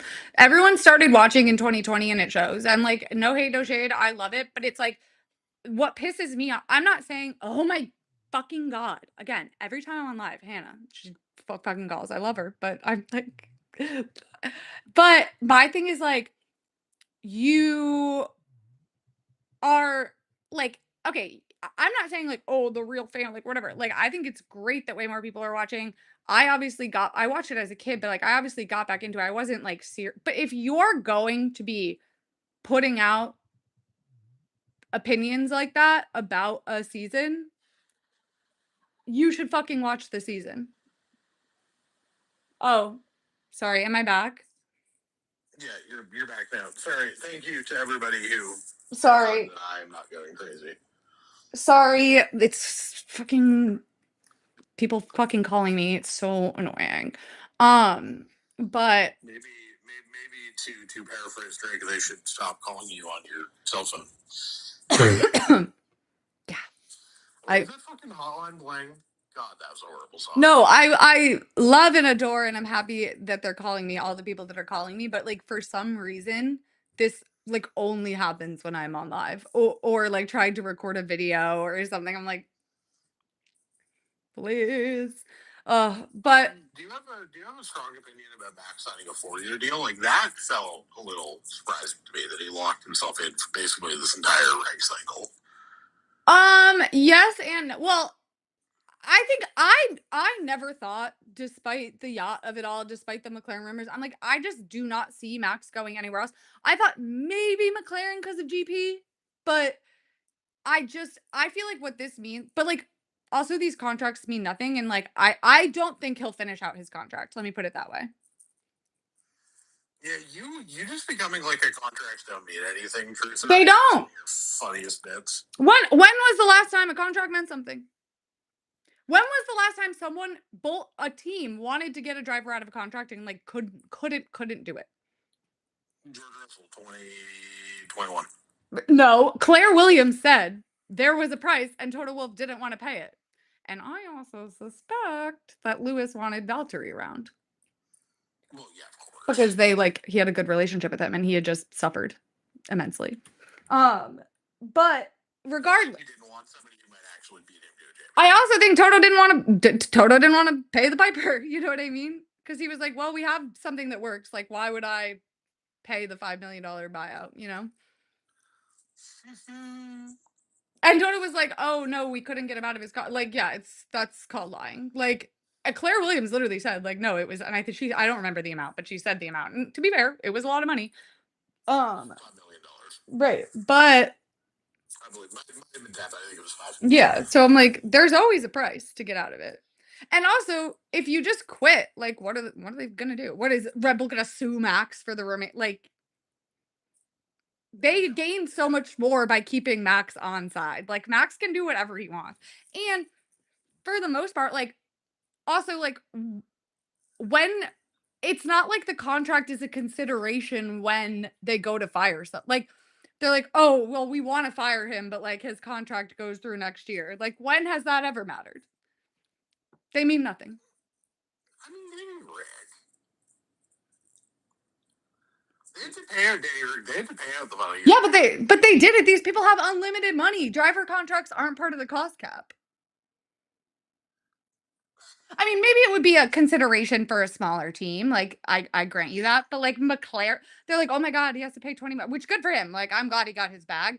But if you think McLaren, the car company McLaren, is sweating over $20 million, like, that's like what? The thing is that I think people misunderstand. Like a contract, at least from like the teammate standpoint, or sorry, the team, like legal entity of the team standpoint, like McLaren, like you can keep somebody under contract and not, as long as you pay them, they don't actually have a right To drive, yeah. service that the contract provides them. They just have the right to be compensated as if they are fulfilling that function. Yeah. But like at the end of the day, if McLaren would like to tell you, you know, actually, we want,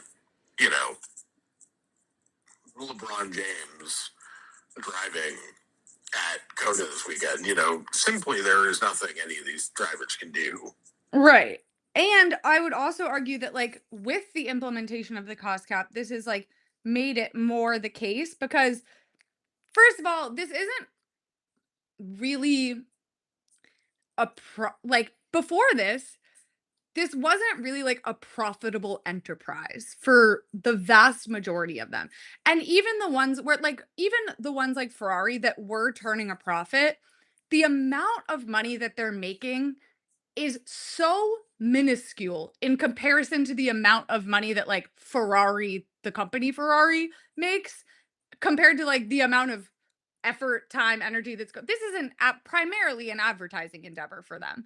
And I also believe that it's like the people that are in charge of Ferrari do actually, I wouldn't say that of John Elkin, but they do at least pretend to care about motorsport. But for like Red Bull is, again, this is a marketing endeavor for them. Even really Mercedes to an extent. Like, yes, like, okay, maybe they'll net like $50 million. How much do you think Mercedes AMG Corporation nets in a year? Billions. Like, they're not like, oh, we only made like 7 million as opposed to 13 million this year, like, because we had to eat some driver contracts. You know what I mean? Like, that's not impacting Toto Wolff's ability to put food on the table. But also on top of that, now that there's the cost cap, they have so much more room to play with in terms of profitability that they probably care even less. Yeah. Although again, Toto, just don't be a cheapskate then. He's such a cheapskate. But why? I don't know. I'm like, you have infinity money. Stop it. You're pissing me off. Real? What do you mean? Like, what do you mean, Toto? $5 million? You like? Oh my God! It's. Well, that's because it wasn't about the money. I know, but I can't believe. I just genuinely can't believe they were like. They made a No, for mistake. Total Wolf to sit there and look us dead in the eyes and be like, I couldn't afford 5 mil. Not even me, sorry, which would be ridiculous if it was him personally too. Mercedes Corporation, the car company, Mercedes AMG Patronus. cannot afford to pay $5 million.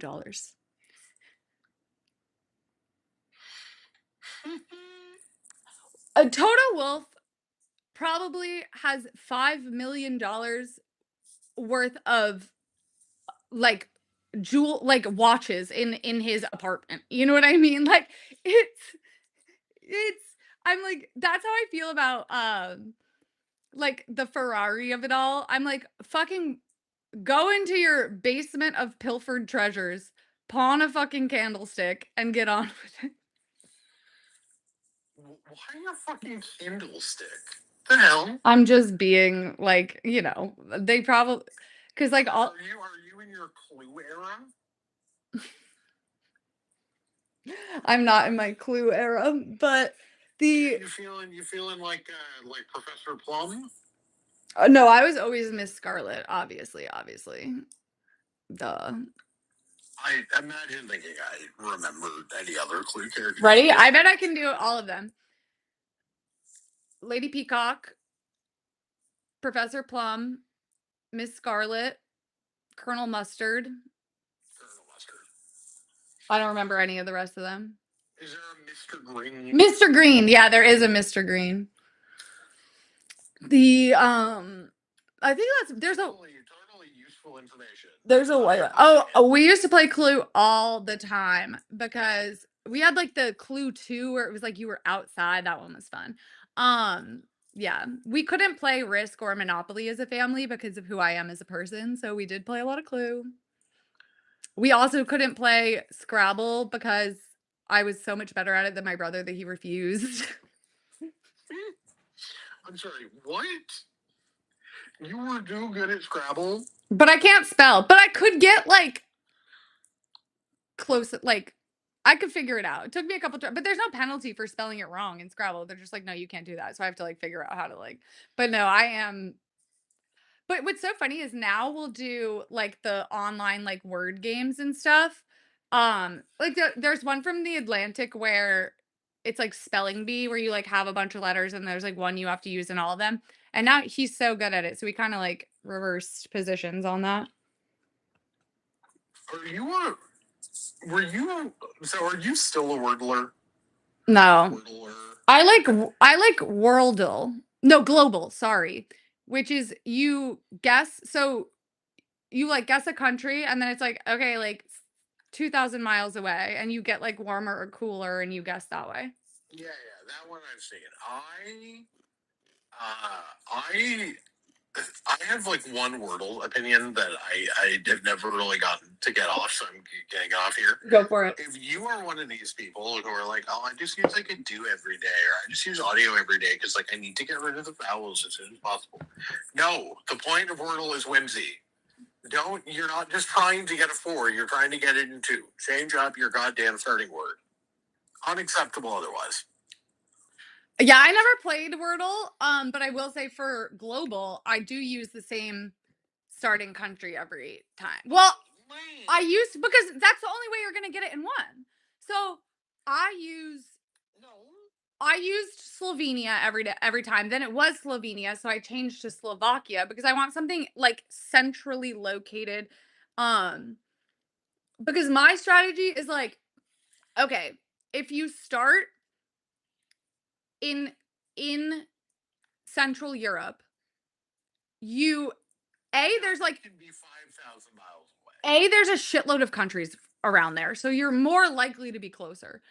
And the Africa and like all of the continents are a distinct distance from that place, if that makes sense. Whereas like if you start in like North or South America, like there's so much that could be like similar distances away, you know? This is just have some goddamn whimsy. I average 4.7. Okay, I'm here to win global.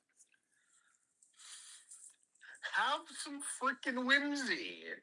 My family has an Excel spreadsheet of the leaderboard on averages for this game where we must submit a photo of our results because there have been fraud accusations in the past. Whimsy just isn't really a thing that I do. That's not true. I can be whimsical. I can be whimsical. I just, You sound like one of those people who's like, I can go with the flow so long as I know exactly when the flow starts and when the flow ends and what the flow will consist of. That's you right now. traveling with me is so funny. I will say Dev is the best travel partner because we also like, and this is like mandatory for me to travel with anyone. Like you have to be able to be good enough friends that you can like separate and do your own thing. If you like if I like really wanted to do something, she'd be like, oh, like now I'm gonna go do this or that. But also because, and this is like my middle ground of like not being a psycho, but like still because planning is how you get the best out of things. Like if I hadn't gone around and read every single travel blog from 2007, we never would have found that bridge in Leno to jump off and we chilled the whole day or whatever. You can't just go there and like be like, I feel and be like, oh, like let's look around for stuff to do, like efficiency, planning. But what I do is I make a big spreadsheet where I put every single activity and then I map them out and then they're like clusters and stuff and then I look up the tagged Instagrams for that location, any review Google reviews of it I can find to see if like people liked it or not. Then I put those into my spreadsheet. I create a visual guide as well. And then based on the location, and then I also look up the menus of every single restaurant in the area, put those in there. And that way, we can be like, "Okay, like, if the" and then I ask whoever I'm traveling with, I'm like, "Is there anything that, like, you really wanna do? Any additions you have to make for the spreadsheet?" And we don't have necessarily have to do every single thing or whatever, but it's like we have a menu of options, you know what I mean? So you're not just You are aimless. deranged. You are deranged for this. It's listen, when I went to Disney World as a 10-year-old, this was pre when you had the passes on your phone.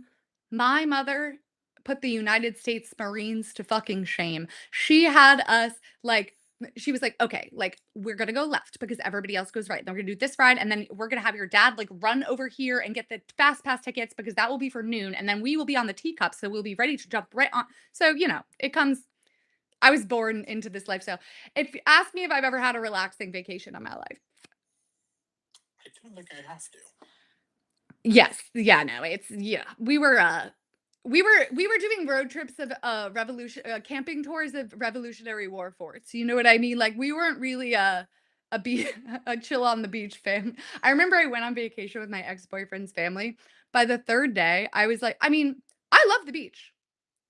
Are we gonna do anything? I was like, let's see a lighthouse. You know what I mean? Let's anything. Like, let's surely there's a museum around here.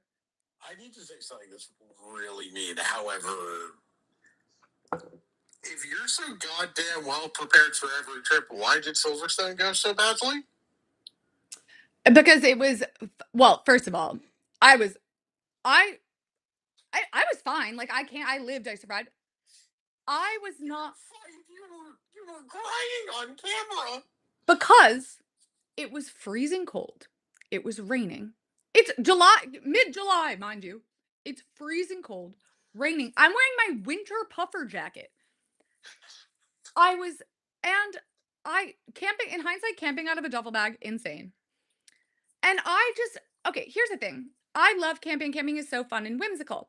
What I guess I just didn't realize up until that point is that there was a lot of background work going on to make camping fun and whimsical that I just showed up and everything was magically perfect. My dad and like my guy friends had been doing that the whole time. But it was also like the lack of a car also, I think the inability to just get in there and, like, get warm. Sorry, I wasn't expecting it to be, like, 35 degrees in July. I feel like that's the and everyone's like, "You didn't look up the weather." I'm like, "Of course I did." Well, it didn't say that. I looked up what it was last year. I looked up the predicted. I looked up the Farmer's Almanac. None of it was like It's gonna dip below freezing at night. You're just dropping Fahrenheit in a British weather conversation. Crazy I'm American. sorry, I'm sorry. But no, American exceptionalism, CJ. no, but that was my own fault. I was ill prepared. I didn't have a car. And also in my defense, that was my first solo international travel experience. I had it and I didn't and again, this is on me, dumb American moment. Shit on me all you like. We I They said it was an hour outside of London. I thought we were gonna be in Westchester, New York. I didn't know that I was teleporting into Jane Austen land, okay? I didn't know there wasn't gonna be service. I didn't know the nearest town was gonna be 45 minutes away. I didn't think that that was physically possible in a nation the size of Rhode Island. I I was beautiful, by the way, stunning. The country lays. As someone who is obsessed with Jane Austen novels, I was like, oh my god, but I guess I just wasn't anticipating. I'll never forget, I'm Ubering there, which is funny. Um, and the my Uber driver, I'm chit-chatting with him, we're getting along great. He's like, "So how are you gonna get back?" And I was like, "I'm gonna fucking Uber, obviously." I didn't say Beanly, like, I was coming to Uber. And he was like, "Girl, there's only Uber in London." And I was like, there's Uber in my tiny hick ass hometown. What do you mean there's not Uber an hour outside of London?" Imagine going to Westchester, New York and being like, "Yeah, don't got Uber here." But it is beautiful. The English countryside is beautiful. I'm not shitting on it. I was just an idiot and so I didn't fully prepare myself. So every time we get better, every time we improve. I mean, and also one thing about me is I'll cry about it. Like I just will have a little miniature breakdown and then I'm fine. Like literally like an hour later, I was like, "That was stupid. Like, you're literally not gonna die. Like, you're an hour away from London and you're acting like you're in the fucking Fallujah." You know what I mean? Like, it's gonna be and I will say the pizza, that terrible ass pizza was my final it was just my final straw. I just got that pizza and I was like, "I get it." Can we talk about one of the craziest things? Why did Netflix make a show about people killing themselves and then called it 13 Reasons? Oh, it's a book. No, I know, but like, why is it a TV show? Why is the phrase "that was my 13th reason" or "that will be my 13th reason"? Why am I just like, why did that, how did that happen? I just have a lot of questions. I never watched it because yeah, the subject matter I never watched it as well because, yeah. a little too close to home. Yeah, I was like, "This is gonna be deeply triggering, so I'm just not gonna do it." But it was a book first, I know that. Okay, that's supposed to make it better. I mean, no, that's just the only lore I know about 13 Reasons Why. Well, how about we get some 13 reasons why Ferrari are going to win the championship this year? But remember when you were like championship on after Spain? I mean, I didn't really believe that, but yes. Look, you said it. Okay. Listen, you just have to take one thing about Ferrari, you gotta ride the highs because the lows are coming anyway. So, like, you just have to enjoy the highs. But like, wouldn't it be more enjoyable? Wouldn't the highs be more enjoyable if you weren't telling yourself that, championship on after a singular race win? No, because then there would be no highs. What do you want me to wait till they actually have a championship contending car? To say the words championship on? Yeah, kind of. I mean, it still could be. It's still could. How, what? No, it can't. Maybe Mercedes engines will start exploding at a greater rate. They have already. You are the ones who are due for some aggression in the engine exploding department for once. We're doing this shit without even being reliable. Imagine what happens when we figure our shit out. And I actually can say that we'll figure our shit out because Mercedes have earned the benefit of the doubt that we might. There are going to be no actual highs. That's the thing. Like, baby, there is no plane. So, like, I just gotta become a fan of another team. It's what draw like I can't fake it. Like nobody else made that fuck ass somebody else make a Sebastian Vettel collage tribute helmet then, okay? Is it really just the fucking set bit? No, I found. Well, it's because I went into it fresh off 2019, ready to hate Charles. I was like, this little brat. You think you can just be Sebastian Vettel? No. He also and Seb has said this as well. He reminds me so much of Seb. But I will say, what really won me over to Charles is it's just like fun to watch him race in the same way I feel about like Lewis and Seb, Max to an extent as well. But also, I I watch obviously every piece of content that like Seb has ever been in. And so I watched all the Ferrari challenges and it's just impossible not to like Charles watching those. Like he's so earnest. You know what I mean? Like and it really is so sweet. And in a time when Sebastian Vettel is suffering and everybody else is being so Mattia Binotto is being so shady to me, he got up there and against his better interests, because we all know how it works with Ferrari, is like, no, I think Seb is amazing, like, blah, blah, blah, like, all of this stuff. He wouldn't even defend himself, but he defended Seb, and I was like, "You know what? Slay." He did fucking yeet him multiple times during that, but again, like, you can't and watching Sebastian Vettel have to be like, "I wanna hate you so bad, but it's literally me, and, like, this is my karma," top tier. Chris, you are an evil, evil person for that. But also, it's not about George Russell, right? Like, look, if George actually like doesn't get it together, right? I was just like completely mad. I was so angry with the guy, you know. I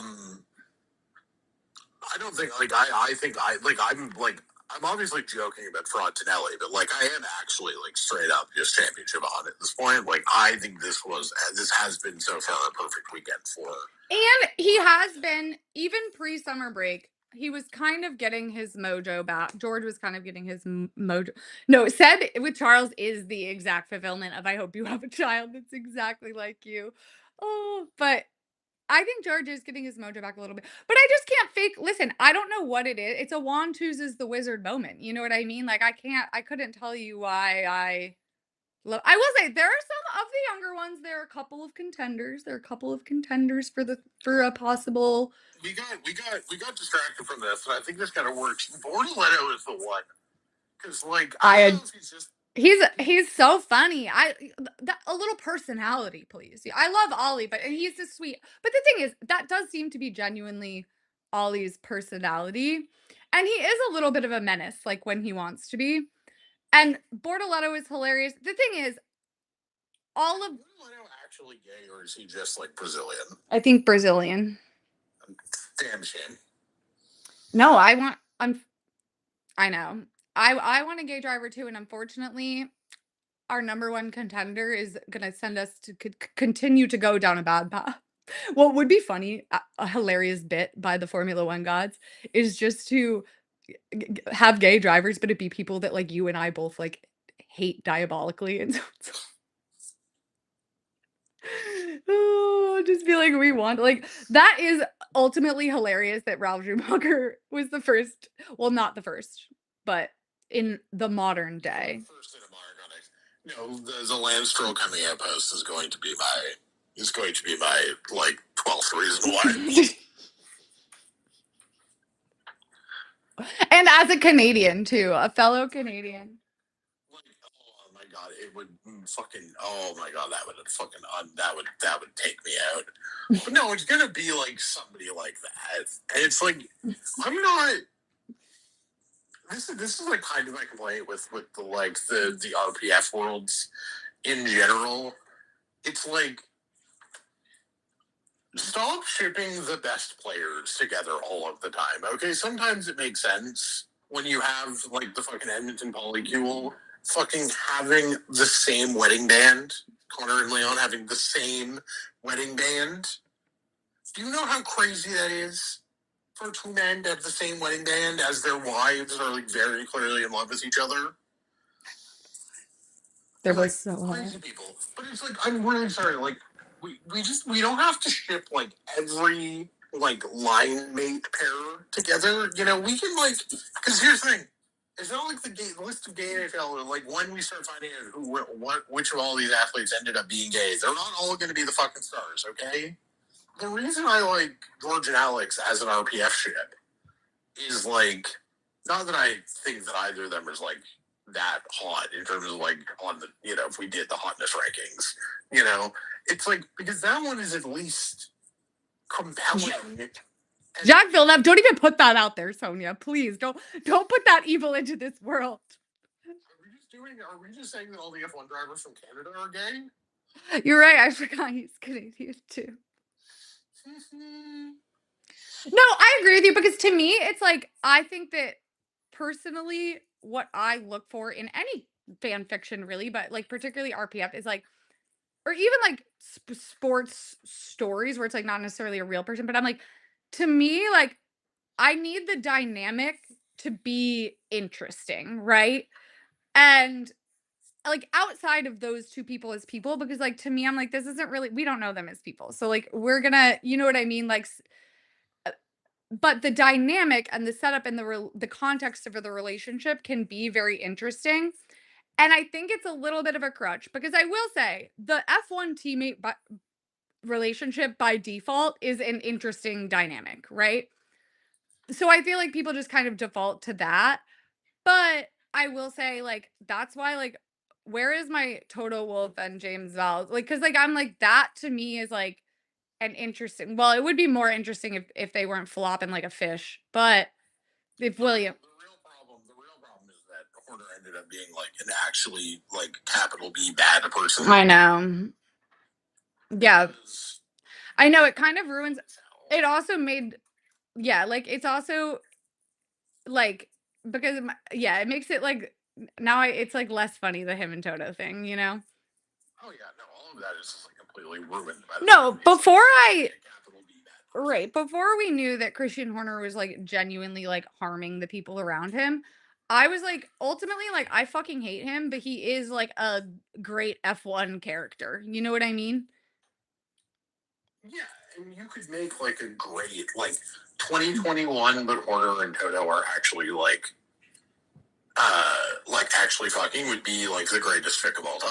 But I can't write that now because No, I I'm know. not gonna write Christian Horner. Right. No, it does suck. That does suck. But yeah, no, the I feel like that in like all fiction is that is my real beef with a lot of like setting specific fiction, let me say, because it's either all plot, but because of misogyny, low key, there can be no romance storyline. Like God forbid, that's for fucking chicks. You know what I mean? That's for not serious people. So it's like we can't even have a good romantic C plot that like bumps up to be at the climax and then like goes back to being like why does nobody in this world fuck? You know, that just feels unrealistic. You know what I mean? But or it's like a Court of Thorn and Roses where it's like, okay, like you have this like crazy complex interesting romance plot, but like the actual plot of the book sucks and is clearly just like clearly exists to further the like I want a good romantic plot that reads as a natural extension of the real plot and not the other way around. You know what I mean? Yeah, like the problem with like, especially something because if it's going to be like teammates or rivals or whatever, like you need. The problem is that it's like they're just they kind of forget that you actually do need to like have the on ice or on track or whatever instance like actually driving the plot, so they kind of forget to like write them. Yeah, exactly. Like that's the thing. Like that is kind of why. Like, listen, I love that heated rivalry existed in our puritanical age. It it like warms my heart, and also not to be like back in my day, but I grew up in a time where having a mainstream show like that was basically unheard of, like, on, like, a Netflix obviously, there was, like, Queer as Folk and Skins but, like, I was watching this shit on, like shout out to the European teenagers who, for nothing but glory, would record their own television screens with, like, a 2008 camera, upload it to Dropbox so that the rest of us can watch it, but, like, that's what it wasn't on Netflix is what I'm saying. Yeah. And, like so, like, I love that it exists for that, and I do think it is a genuinely good romance story. They're they are Well, both until the part where they fucking send him to Ottawa, it's just him just signing in Montreal as a fucking free agent. right. But I think like they are both the people who are like this is fetishization. I'm like those are both very rich, complex, nuanced characters who we see grow and evolve alongside this relationship as it grows and evolves. Like it's just very but it's fundamentally, an exclusively romantic story. Like, the hockey doesn't other than the fact that they are hockey players, the hockey itself doesn't really impact the plot that much. The other this is my big problem with the whole like heated rivalry long game universe. They all just win the cup tour. They all just have a cup by 25. What do you mean? If you're doing Crosby Ovechkin, the whole thing about Crosby Ovechkin is that Ovechkin doesn't get a cup until like 2018. Yeah. It's like the whole thing. It's that like Ovechkin is arguably like the quote unquote like more skilled, better player, but no one actually will give him the credit he deserves because Crosby gets 2 cups and 2 Olympic medals and would have three-peated at the Olympics if Canada had like if the NHL didn't like not let us play in the Olympics in 2018, you know. But like Crosby had 2 Olympic medals and 2 cups. Sorry, no, that's a lie. 3 cups Yeah. before Ovi won a cup, right? And that was what made Crosby and Ovechkin so interesting. Was that Crosby wins a cup, and then he loses a cup, wins a cup, like loses the cup final, wins a cup, and then wins Olympic gold within his first like 5 years in the league. Yeah. And just like, and Ovi is just like wasting away on second round. Anyways, but no, this is my thing. Okay, this is my actual strong take. Okay, I don't think F1 teammates would be. I actually disagree with that. Okay, because I feel like if you're trying to do it as like original fiction, right, as opposed to like thinly veiled Mercedesism, I just think you can't write something as crazy as Mercedes. So unless it's Mercedes RPF, like I don't want your like 80% warmed over RPF. No, I think something like a Seb Lewis 2017 situation, right? The cars are pretty equivalent. The drivers have history but have never really competed. And it's like, why is this fucker driving me like more crazy than like I've been in title fights before? Felipe Massa never did this to me, you know? Nico even didn't really do this to me. Why the fuck is like Seb fucking with me so much? And then it's like, oh shit, I love Sebastian Vettel. That's the premise for one of these. See, I just feel like maybe I'm just keeping it not in the realm of original fiction, but like to me, their relationship was never that because like they were just always friends. Like, you know what I mean? Like it just like what there was no ever any tension there really, except for like briefly in 2017.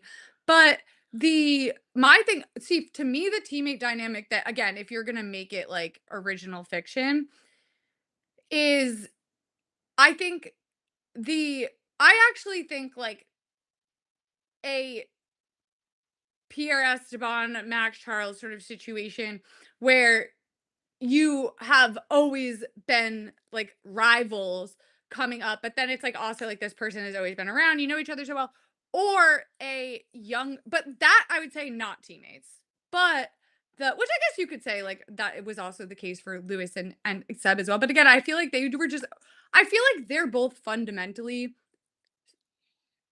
pretty chill in Yeah, comparison to I don't mean other. like I don't mean those two personalities, but like Yeah. I think a season like 2017, if you were to do Yes.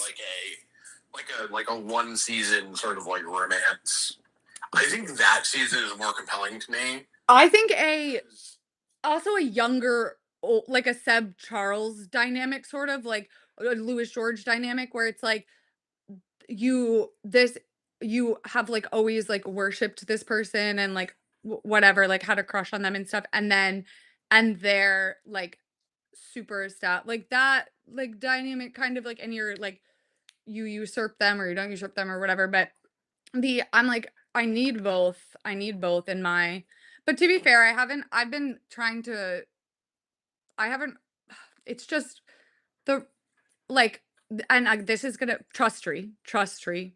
I tried to read Heated Rivalry.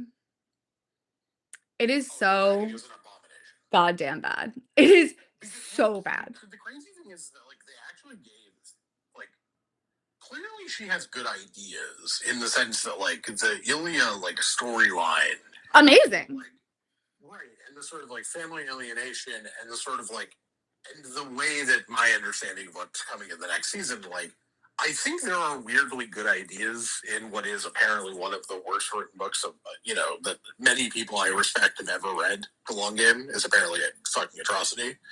Um, but she clearly has ideas. She just has no ability to execute them. And like, which is really funny because I see people trying to defend them, and it's like, The I would just pacing of these novels is insane.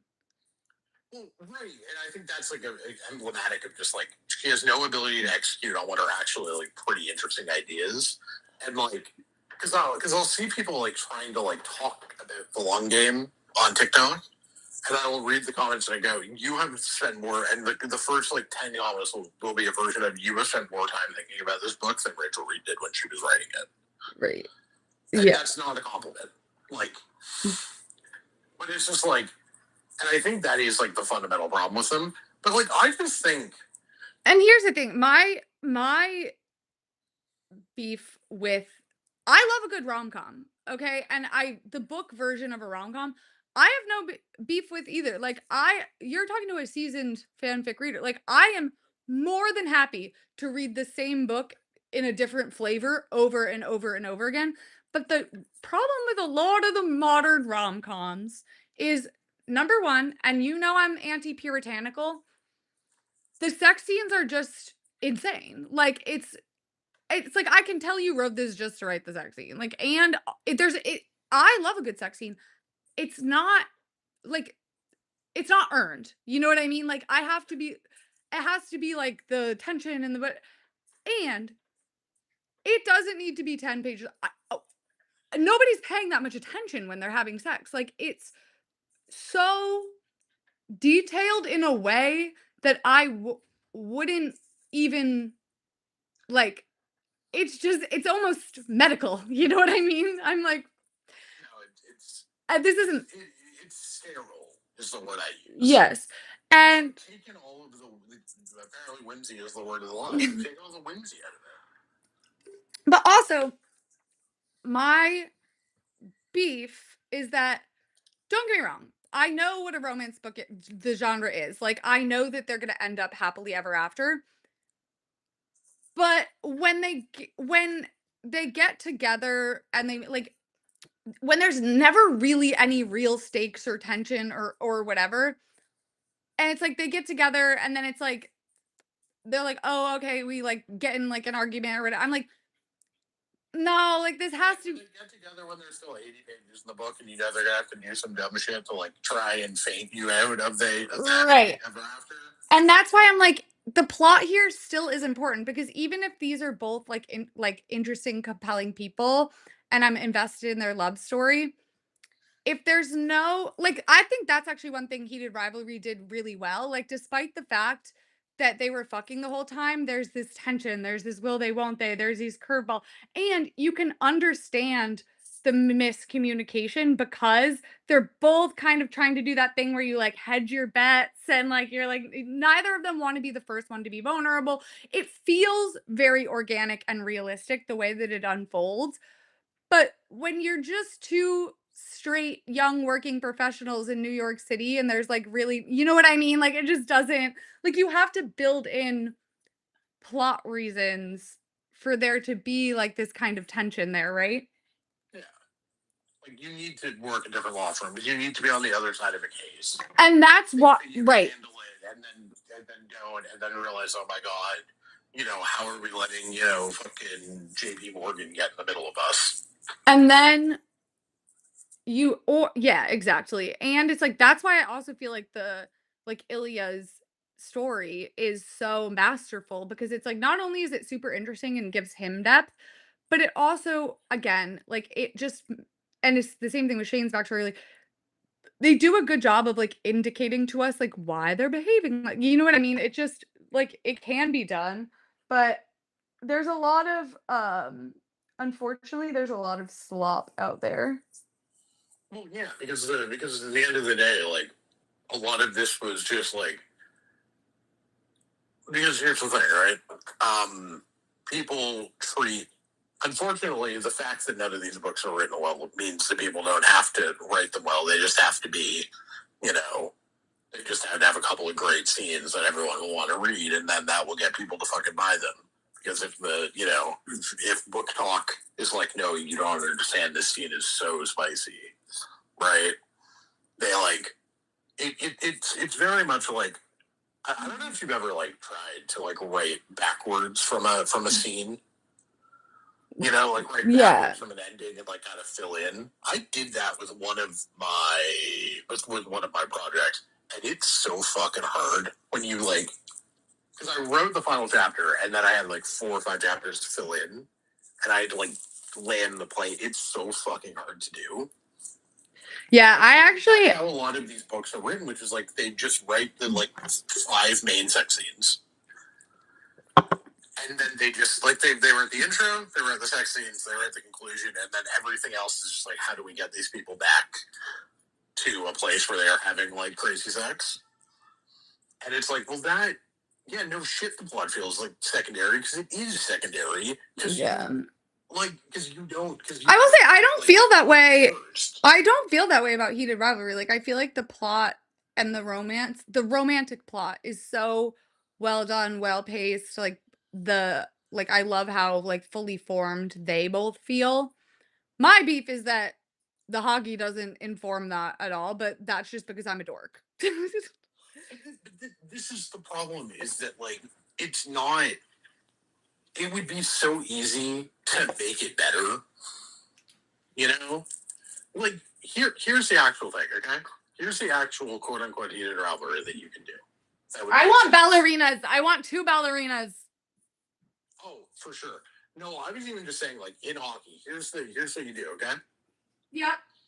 Chicago, Detroit. That makes sense because they're close enough, but they're in different conferences. Yeah, I will say that's the thing. You need like it needs to be Central America because it needs to be right on like the conference division line, right? Or like Minnesota, and I'm just picturing Chicago and Detroit. It's like both original 6 teams, Yeah. But, like what would be great? Detroit or like whatever the fuck, because then you have to have them play in a cup final. What would be great?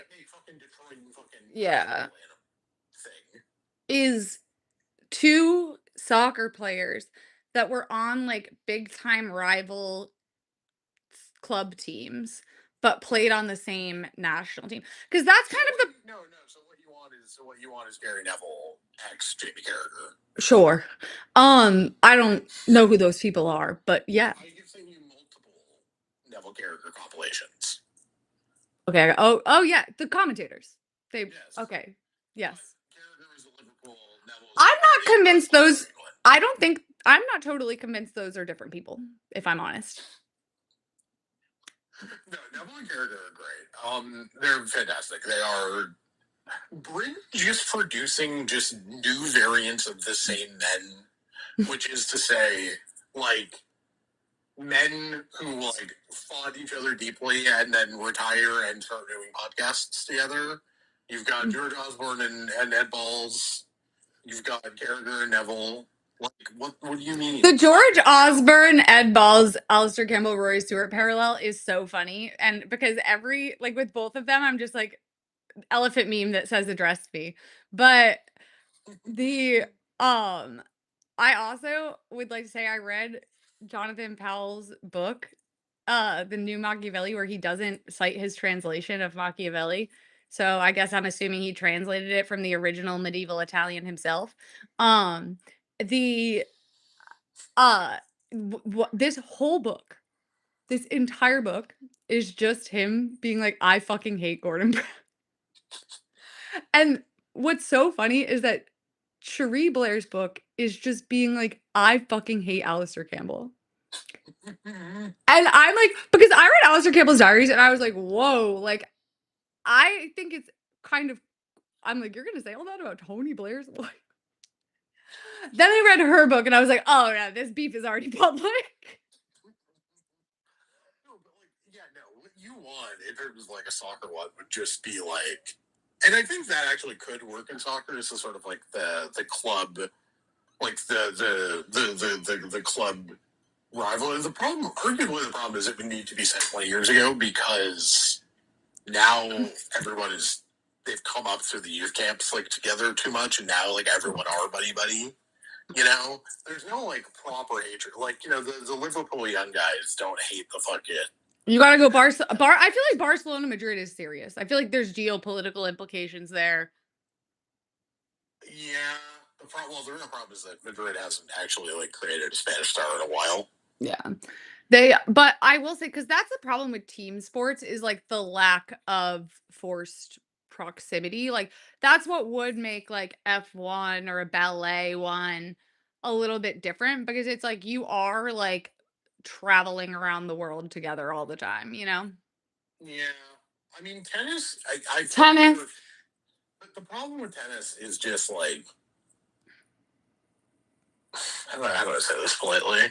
Like, do we really want a tennis book that's taking us from like that's like making that's supposed to make me care about like the Shanghai 1000? Like, no, of course not, right? But if you just do the full Grand Slams, then it's got the Hito Ralver problem if it needs to take like 10 years. Yeah. But no one wants a book about like wait, why the fuck are you playing in the fucking like Berlin indoor hardcore tournament? I thought we were going to fucking Strasbourg, Yeah. so that we could fuck this week. And it's like, which would be really compelling, but no one wants that book. No one wants to care that much about the schedule. You know? Right. Yeah, that is true. That's why, yeah, I guess you could also do like teammates. Um, but Well, no, that's the thing. Like, you would need to either do Manchester United player versus either like a Man City or Liverpool player, because like Liverpool's like they could still like it's like a 45-minute drive or yeah, whatever. it's not like far. They could like still do it often enough during the week for training. But like the ideal case would be Tottenham Arsenal, or both North London. Yeah. National team teammates. And it would have to be like it would have to. Oh, the best case would be like it'd be like a midfield, like it would be a midfield pivot. You know, and they're like really good together, and they're like really like the national team like are like holy shit, this is like our midfield pivot for a decade. Yeah. And it's like they both know it, and they are from they're both extremely loyal to the teams that gave them their academies. The Barca Academy would be good. You could do a Chelsea one, right? Like you could do because like they've so many people have left the Chelsea Academy too. But yeah, It would also be like I also could see like okay, say they're like two rival clubs, but like they're not English or uh like Spanish. Like they play for kind of like a I don't want to say random, not to be mean, but like not super random, not like totally, but kind of like a Croatia situation where like Luka Modric kind of like gives that motion, but there's two of them and they're like, you're the two, so they have to like do all this stuff together and they're like, we're so excited. But they do end up playing super well together. Yeah, no, like yeah, you could do that with like but they'd have to. But the thing is, they'd have to play in England because at the end of the day, like unless you're doing Barca Madrid, but like even then, like Barca and Madrid are more important than any of the player rivalry stuff. Yeah. Whereas like Arsenal Tottenham is like the right level of hatred. Because the other thing is that like I actually simply don't think anybody could hate. Like I don't actually think anybody who cares as much about Barca Madrid as they could. Yeah. Well, then you also run into like, Barcelonian could ever actually fuck a Real Madrid player, you know? and then you also run into the problem of like the language problem of it all. It's like, because it's like realistically, we should be doing this in Spanish. But like obviously this book is written in English, so you're not gonna, you know what I mean? But like sometimes they are gonna be speaking. So it gets into the, and like no matter what choice you make, nobody is gonna be happy. Like everybody is gonna have like a complaint about like how you pulled it off or whatever. The funny thing would be to do Canada as the country, right? So like we're talking like emerging sort of like middle power of the soccer world. Yeah. Yeah, or you could do Americans, right? Theoretically, I just would prefer Canada because Yeah, I feel like it would be better to be Canada. Like I feel like America would just be like it just like adds a whole nother dimension with like how sports kind of are here. But I also kind of feel the same way about it has to be somewhere where soccer is the most important. Even though they're no, I think it would be like them playing in England that they both were at Canada and like both like it would be like yeah, I just feel like for the here's what it is. Here's what it is, Scott. One's a French Canadian, like one's a French Canada person, and he picks Canada because he loves Montreal. Because of course, because it has to be Montreal today. And the other is a like English Canadian who had dual citizenship, and England has like spent years trying to get this guy to commit to Canada or to commit to England. And he's like, no, I'm Canadian. I don't give a fuck. But like grew up in London, but he's like, I'm Canadian. Of course, I'm going to pick Canada. And so you got like the Canada language battle. You get the like he's so good that England really wanted him, but he chose Canada anyways. And then you get the North London stuff because that would just be explosive yeah. as hell. I guess I just feel like if you picked like a European or South American country, it would be more realistic that, like, the situation of being the 2 stars and the national heroes would be way more intense. Because like, I don't care if you win the World Cup, like, you're never gonna be, like, a national hero of America for soccer. Like Canada, yeah, but you underestimate how brown Canada is. Like soccer is the number one sport for under 25s in Canada. oh, under 25, but I'm like, I don't know, I feel like yes, also just because, I mean, Canada's just a much smaller country, so it's just easier to, like, for everybody to know and care and get into it, and, like, but, like, I feel like Canada is competitive enough on the national stage in other things that it wouldn't be, like, as like, and hockey is Canada's thing, you know? Sure, but like I do think in terms of like I think it would definitely be more realistic than the US because I just feel like not that people wouldn't care. Like I think people would care if we won a World Cup, like it would be fun, but not on the level that countries that really care about soccer care, you know? yeah. Sure. No, the real. By the way, there is a real answer to this question of what sport it should be. Is curling. No, it should be ballet. That Curling. you could never they could fuck on the ice and I still wouldn't care about curling. I love curling so much, but no, can I make the case for the curling thing? Sure. So the way that Canadian curling works is that it's like you rep your province at provincials, and like so you have provincials, which then goes into nationals, and you can get in now like kind of through the back door even if you lose your province, but have two like up and coming elite skips who had this like sort of like whatever, and then it's they go to provincials, they get they like get a couple of drinks, whatever. One of them is like openly gay, which by the way, the like elite Scottish skip is just gay. Well, that's what I was gonna say. Cool. I feel like more niche sports you're are you're like allowed to be gay in a way that you just aren't in like the major international. I just think like playing gay chickens throughout the entirety of like Ontario provincials, and then like you make a bet like before the thing, you do it, and then they're like double or nothing on the Briar. Your suggestion of curling is potentially the most Canadian take you've ever had. No, because then like then you can do it again at nationals. I will say, Chris, a lot of puns about stones is kind of selling me on the curling thing. Hurry hard! Hurry hard! Whoa! Go! Sweep! Are you watching? Oh, curling. Sorry, I was like, are you watching? They yell hurry hard. But no, ballet is the answer because it's like already a psychological thriller. So the You've never watched Rachel Homan play curling. Curling is also a psychological thriller. fair enough, fair enough. I just feel like Rachel Homan needing to make that fucking like run double at the back to beat fucking Michelle England in 2017 is the singular, or to honestly not even beat her, just to send it to extra ends, is the most stressed I have ever been about a sporting event in my life. and that's fair. And that's fair. And I support your curling dreams. But okay, we gotta go though, because it's been like 2.5 hours and we're gonna do another live tomorrow. So No, I have one question before you go. okay. You promised me on one of the small qualies that by the time we came back from summer break, you would have gotten to chapter 20. Oh, I might be at chapter 20. I'm so close to being done. Where is that book? How have you not told me this? Look, I'm stealing 5 minutes of your time. I don't really give a shit. You have read like 10 chapters and you haven't told me?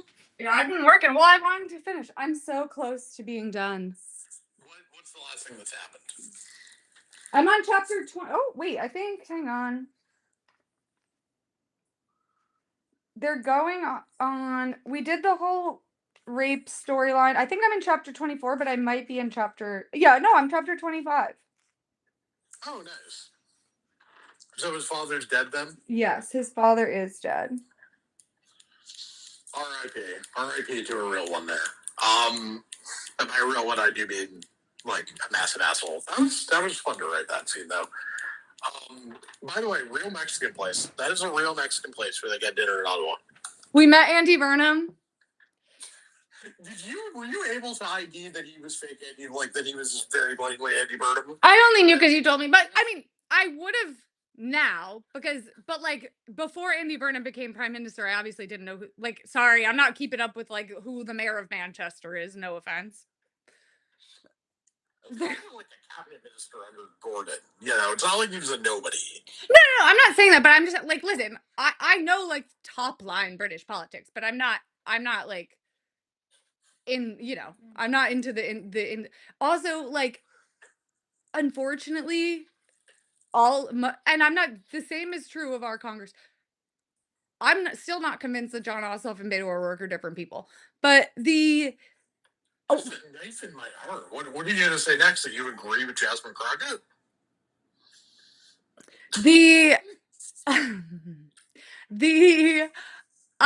But like I mean, there are like 12 Andy Burnhams running around that place. You can't. I'm not unconvinced that Keir Starmer dyed his hair and got a different pair of glasses. No, the only reason I'm not convinced of this is very simple. Keir Starmer could not LARP this effectively about being a Smiths fan. Okay? When he did the video from Number 10 North, and he's just like, yeah, I have a gold disc of The Queen is Dead that was given to me by Smith's guitarist, Johnny Marr. I'm like, bro, you are just LARPing. You're not LARPing, is the thing. Like, you are actually crazy enough about this shit. But I know you're not LARPing, but like, bro, you're just like LARPing directly for me, and I love you dearly. Love that. No, I mean, he seems really cool. The only thing I know about him policy wise is that he's trying to make Manchester happen for some reason. And I'm like, go to work. You know what I mean? Like, what are we going to move? Also, all of the people that need to implement, I just personally, again, I'm rooting for him. I root for the libs. All right. But the people who are in charge to a far greater extent than they are here, it seems to be, again, I'm not an expert. But you like to do it? The UK is run by the deep state thing. no. I'm just saying, like, their civil service is more robust than ours is, and Oh yeah. and so these are the people in charge of implementing your agenda, and you're gonna immediately force all of them to relocate from London to like, are they relocating? Like, I don't even know what's going on, but it's also like, if I were not, I get that there's a whole north south culture thing that like I don't get. That's totally fair. But to me, it's like imagine someone got. It's kind of giving like Mar-a-Lago, you know, and obviously not because he's not Donald Trump. So like but Yeah. even if another president was like, I'm actually like, if George Bush was like, I'm gonna work from Kennebunkport, I'm like, I mean, like Bush would just go to Crawford, and like his ranch in Crawford was like a thing, but he wasn't trying to make like civil servants fly out to Crawford, Texas. and to be fair, England's a lot smaller. Like the train is right there, so like it's less. But I'm also like, So you're not excited for girl boss President Abigail Spanberger turning Richmond into the true seat of American power? hell yeah, brother. Turning Richmond into the true seat of American. Richmond is spiritually kind of equivalent to Manchester because it's like, why not pick Edinburgh? You know what I mean? Like, why don't we pick somewhere good? You are reading a book with a Mancunian where I like blatantly steal the song lyrics of like 4 different Everyone that I've ever Manchester songs, and you're shitting on Manchester to me. listen, I have no Day of my daughter's wedding. I have only been there for 3 hours. It did feel spiritually like an Apple store to me, but again, I can't claim to have I went to lunch. You know what I mean? I did not fully, but Where were you going to and from that you just spent 3 hours in Manchester? the Chatsworth House. But the my all of my British friends are like, that shit sucks. Now, to be fair, the person I'm getting this opinion from, who shall remain nameless, is from London. So, but Does her name start with a T? I'm sorry, start with a C. yes, but she also grew up in the Midlands. So, I think that there's like a little. Okay, so the fucking Birmingham born fucking yeah, no, I'm sure she has a fucking great opinion of fucking Manchester. No, she does not. She has a funny one though. The but the and again, I can't claim to. I would have to go truly. To me, it feels like the Ohio of England. Um, that is. Name me a single good band that has ever come from Ohio. Are there a lot of good? Okay, I'm sorry that the Smiths. The Stone Roses. I'm sorry that some bands are from there, but like that doesn't. Stoke is the Ohio of England. Okay. That's what we gotta map it out in those terms. I will say I did see a very funny like DC as regions of the U like neighborhoods of DC as regions of the US map recently. But we should do US states and Canadian provinces. Can you name every Canadian province? Boom. Okay. Newfoundland and Labrador. Yes. New Brunswick. Yes. Quebec. Yes. Ontario. Yes. Alberta, Saskatchewan. Yep. British Columbia. Yep. Yukon Territory. Yep. Okay. Yellowknife.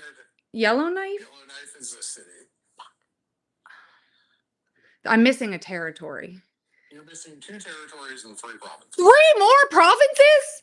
Prince Edward Island. 2 more provinces. Victoria. That's a city. That's the capital of BC. Oh, don't help her. PEI. That's not even helping me. Oh, no, but I got that on my own. No, I'm just saying. Did I already say New Brunswick? Yep.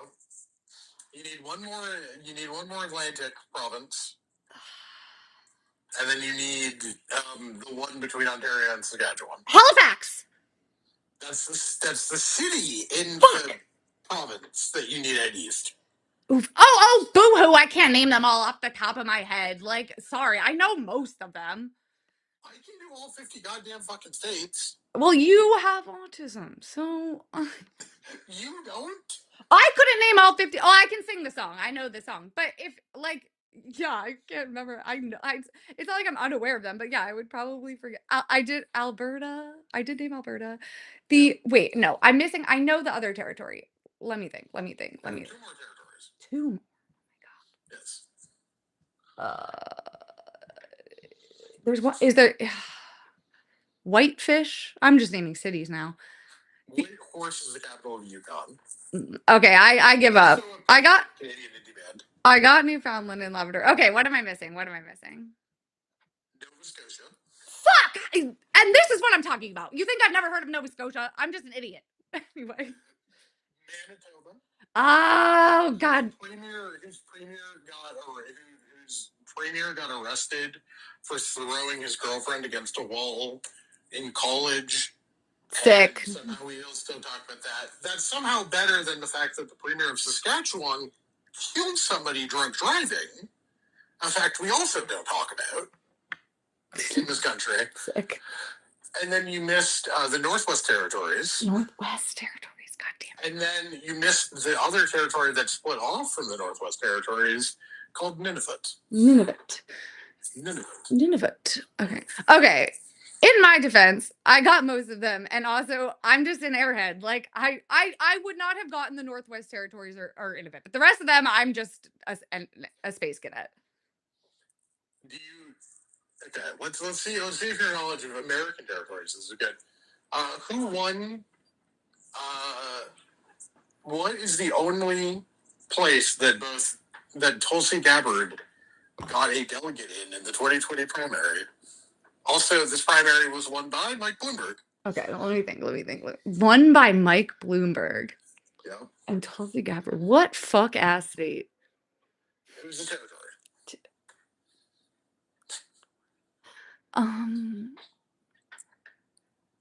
Which one of them is weird? Like, I don't. Mike Bloomberg. What? Sorry. I'm. Call me an uneducated idiot. I wasn't really. American Samoa. That is so random. Mike Bloomberg winning anywhere is random. One of the funniest events of all time. No, I just love that fact so much. See, I even have like random trivia among you on your own territories. Okay, that's kind of specific question, but no, you definitely could territory mog me because I'm like, I'm like bad at remembering details. But I will say, and also like I'll never forget. We were doing like a little game show thing, and it was like name all of the senators, and I named all of them except for who I forgot, Ted Cruz. Like I know who Ted Cruz is. Like that's I'm just and I tried to do this quiz on U.S. senators like a few months ago, and I got 82 in the 10-minute time frame. yeah, I definitely am not as up on it as at the time as I like when I was doing that. I was doing a lot more like ledge tracking stuff, so I like had it down to. You're just not gonna like make me care about the existence of like